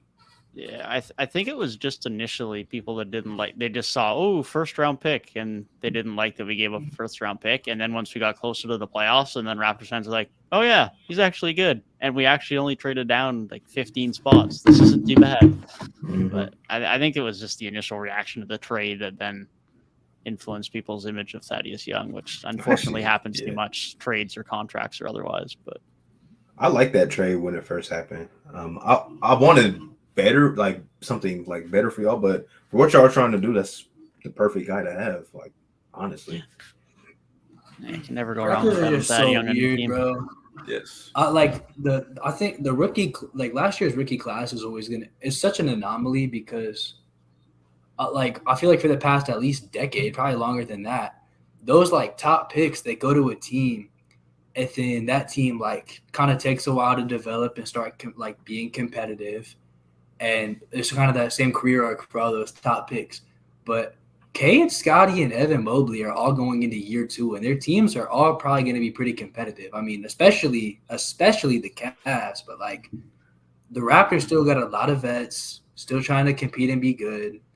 I mean, a player that was All-NBA and a separate player that was an All-Star, plus Scotty himself, plus some other role players. Then obviously we've talked about the Pistons and what they're doing, adding some veterans and trying to compete, and it's like, it just makes it so strange that they're competing so early because that's super uncommon, I feel like. Yeah, throw Franz in that conversation too. All 4 of them, they all should be in fairly competitive basketball this year. Jalen Suggs. Oh, Jalen Suggs, pick 5. He's picked above Franz. He does, but he needs to show me something before I talk about him before Franz. That's for sure. Certainly ain't giving up on him, but yeah, I have faith in Jalen. He is not the young guy I'm thinking about, or the second or third young guy I'm thinking about on that team right now. That's for sure. Hey, poor Jalen Green, man, because Jalen Green's low key hooping, but if the 3 guys drafted around him are all about to be like on relevant competing teams, I feel like he's not going to get that shine. Even if he has a really good sophomore season. Hey, somebody got to be the somebody got to be the odd man out though. So I guess it's him. Honestly, Facts. maybe it's a good thing. Maybe he'll grind. Maybe he'll just get better in silence, and then he'll come out once the Rockets are good. Be like, I told you so. Got a little stronger, changed his number. Think he got a tattoo. I mean, hey, he might be ready to show out. I wouldn't doubt it. Wouldn't be surprised if he averages 20 plus this year. He might as well shoot hella shots, man. Just shoot hella shots. Facts. Rather him shooting than KPJ shooting. So I'm not high on KPJ either. no, me neither. They I've probably got been the down least- when everyone was high on him last year, Yes. so I'm definitely not buying in now. Seems like they got the least ball dominant top guy as well in Jabari. So Bro, Jalen two would Smith. just be chucking it, man. Yeah, they definitely got a nice complimentary piece, but they've got a lot of pieces now. I mean, they've added like 6 first-round picks over the last 2 years, so I think they're doing a damn good job too, honestly. Better than I thought it was gonna go when they first made that James Harden trade. yeah, me too, because I thought they really screwed that one up big time compared to what they could have had. When you talk about the fact they could have had Jared Allen, when you talk about not the Karis LeVert ended Oh up my having a ton of gosh. value, but the fact they could have had wait, him, bro, what when it gets to 2nd and 7 for the Dolphins? Look at that play. That's horrendous. That was horrendous. God, if Tua threw a pick, I'm gonna be mad. Nah, no, he hasn't. you just gotta watch it, bro. That was horrendous. But hey, Yeah. I'm high on Tua as well. I like Tua. I want him to succeed, which is kind of crazy because I'm Alabama's biggest hater. Probably not their biggest hater, but I am an Alabama hater. I think everybody's somewhat of an Alabama hater unless you're a fan. True. Either That's one or true. the other. It's always those teams. It's just like That's the Cowboys. It's the Lakers, bro. I'm a Lakers God, the hater. Lakers. The Bro, Lakers, you man. can't be neutral on them. Sorry, the best team in California is Golden State. You know what's funny that I did not notice? Because I follow a few Clippers fans, and they were like, man, we have like the worst social media team in the league. I'm just like, oh my God, Tua, what are you doing? Throw the ball. Oh, he got hurt. Yeah, not just the fact that he held onto the ball for that long, but that the way his hand was looking after that was horrendous, right? Yeah. About to have another quarterback injury, question mark? Oh my God, yeah. That was his throwing hand too. Oh man, Tua. GG's. Nah, that man's always banged up though, for real. That's nasty though. I often feel bad for players that are always banged How did up, that bro. even happen? Yeah, it's tough, man. Man, from experience, it is a frustrating time, man. Hey, It like, is a frustrating I'm not time. a pro athlete, but I feel like that's the equivalent of like I hop on the game and then every time I start doing good, my controller stops working. It's just like stuff that you can't control. That's just like super, like just stupid. It's Like yeah, so, it has nothing to do with how good you are or anything, and you just like get screwed over. yeah. It's Man. terrible. It totally is, man. Like, I'm not a very emotional person, but like some of the very few times I've cried in my life, at least in recent memory, is when I get an injury, and I'm not crying because I'm hurt. It's like, oh, I got to get pulled off now. Like it's frustrating, man. It is tough to deal with. Like that's why lots of these guys that deal with these long-term injuries, it doesn't really get talked about, but half the battle's just going through and then coming back, dealing with that mentally. That's half the battle. It's, especially when you're at that level, you're a pro athlete, and that's such a core part of your life. It's tough. It's really tough. Yeah, they say playing scared is one of the best ways to get re-injured because you're not playing how you normally would, second guessing it, then maybe you tweak something because you're not doing it like you normally would. So, 100%. yeah, that mental battle, it can just be a slippery slope for sure. Not only that, but just overall mental health and things like people. If you're not doing what you love for that long and you can't like control anything, like you can speed up your rehab as much as you want, but you still have to go through that whole process. That's probably months on end. It's like, do not envy any of that side of sports at all. Yeah, I never had a big injury when I was an athlete, but the dudes that do go through it, man, it's got to be tough, especially to have something that's like Devin mentioned, like something that's such a big part of your life just ripped away from you like that. It's tough, man. And I feel like we see it so much with professional athletes. Like it seems like every week, like in sports, there's a big injury to somebody that's notable. Yeah, it really does seem to be that way. I mean, I don't remember where the article was, but the article that was written in the interview for John Wall the other week, talking about his battle with mental health through his injuries, was a very good read and really touched into how he was impacted by things and how much he struggled through things. I mean, not to the mental health standpoint as much, but I mean, one of the reasons Jamal Murray didn't come back earlier last year was just due to the mental hurdles of, can I make this cut? Can I make this drive? Like those things come into play a lot more than just is my ligament healed? Like, it all comes into play. Yeah, I didn't get to read the John Wall piece yet, but just like I heard, like the interview he had, I forget which show it was or podcast, but he was talking some real stuff, man. He was like, "Yeah, I thought about like ending my life, and like that's real stuff." And this is somebody that was making $40+ million a year to not do anything, and he still felt that way. So that just shows you, like, money does not heal everything in this life. Got to keep that in mind. Definitely not. Can fix some problems, but it definitely is not the answer to everything. That's for sure. Yeah, I'm trying to figure out what happened to the two, because it's like I thought his hand like got rolled up under him or something, but hey, it's low key the worst, because like now it's been on commercial for like ever, and when it's on commercial forever, they got messed up. Like that's terrible. Yeah, hopefully. Then it comes back from commercial. Stretcher is still on the field. Like that's legit. So you're behind. I mean, you're ahead of me because it just like came back. It was on commercial, then it came back, and he was like getting onto the stretcher. So yeah. Ooh, nah, that is nasty. That is freaking gnarly. Oh, that is nasty. That is nasty. That's the gruesome ones. That's the ones they're not gonna post on social media, because you're like, man, nobody wants to see that. Facts. Yeah, I don't know how that happened either. I don't know. It looked like his hand got like caught in his like helmet or something, unless it was the different hand. Wait, no, he's a lefty. It was his right hand. Yeah, he's a lefty. Yeah, it's like he slammed his elbow and his hand just like stuck or something. I don't know. Yeah, I'm not sure. I don't know. Marcus Mariota, welcome to your starting fantasy quarterback spot, I guess. But man, hopefully Tua's back soon. That does not look good. You were just talking about how this. Hey, that's kind of similar to what happened to like Russell Wilson last year, isn't it? I don't. I think it was a Russell Wilson last year. Aaron Donald got him and mess up with his hand.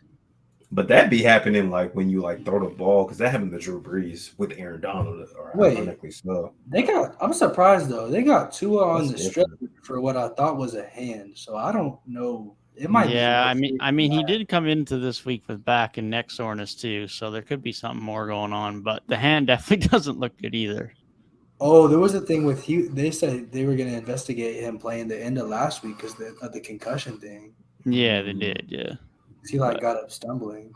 Yeah, man, that's terrible. He was my Super Bowl pick. Go cash that out real quick. Get well soon. Oh, they're winning the game still. Teddy B. Their backup's Teddy Bridge. I didn't know they had Teddy. Saints legend. I miss Teddy. God, I miss Teddy, bro. You should. Who did he play for last year? Carolina? Nah, he was with that was 2 years ago. He was with Denver last year. He was. Yeah. You're right. Yeah. It's crazy that he keeps finding his way to a starting spot. He deserves it. Like, he's like a really solid game manager. Like, if you got a good roster, he'll get you some wins. For sure. I've seen with the Saints. Man, I miss Teddy. With this roster right now, we'd be fine. We'd be okay. That's a real good success story. Like, his injuries and like the fact that he felt like he was out like forever, and now he's like a consistent starter. Like, that's super cool. Yeah, That's got to be like something deeper than just that hit, bro. Yeah, they got the full stretcher out. Like, nah, not the card, the stretcher. Yeah, there's got to be Yeah, something else going that on was there very for sure. poor. Damn, bro.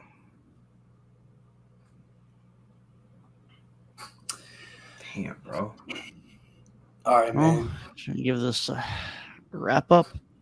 Yeah, we almost 2.5 in. Yeah, we was about to wrap it up like 30 minutes ago. Thanks. Well, we appreciate you guys tuning in to our last top 10 list. We will continue moving forward with our Western Conference and Eastern Conference standing predictions before the beginning of the season. If you guys did enjoy the episode, be sure to leave your thoughts down below on our lists and be sure to leave a like and subscribe to the channel. Thank you guys for tuning in. We'll see you guys in the next one. Peace. Peace.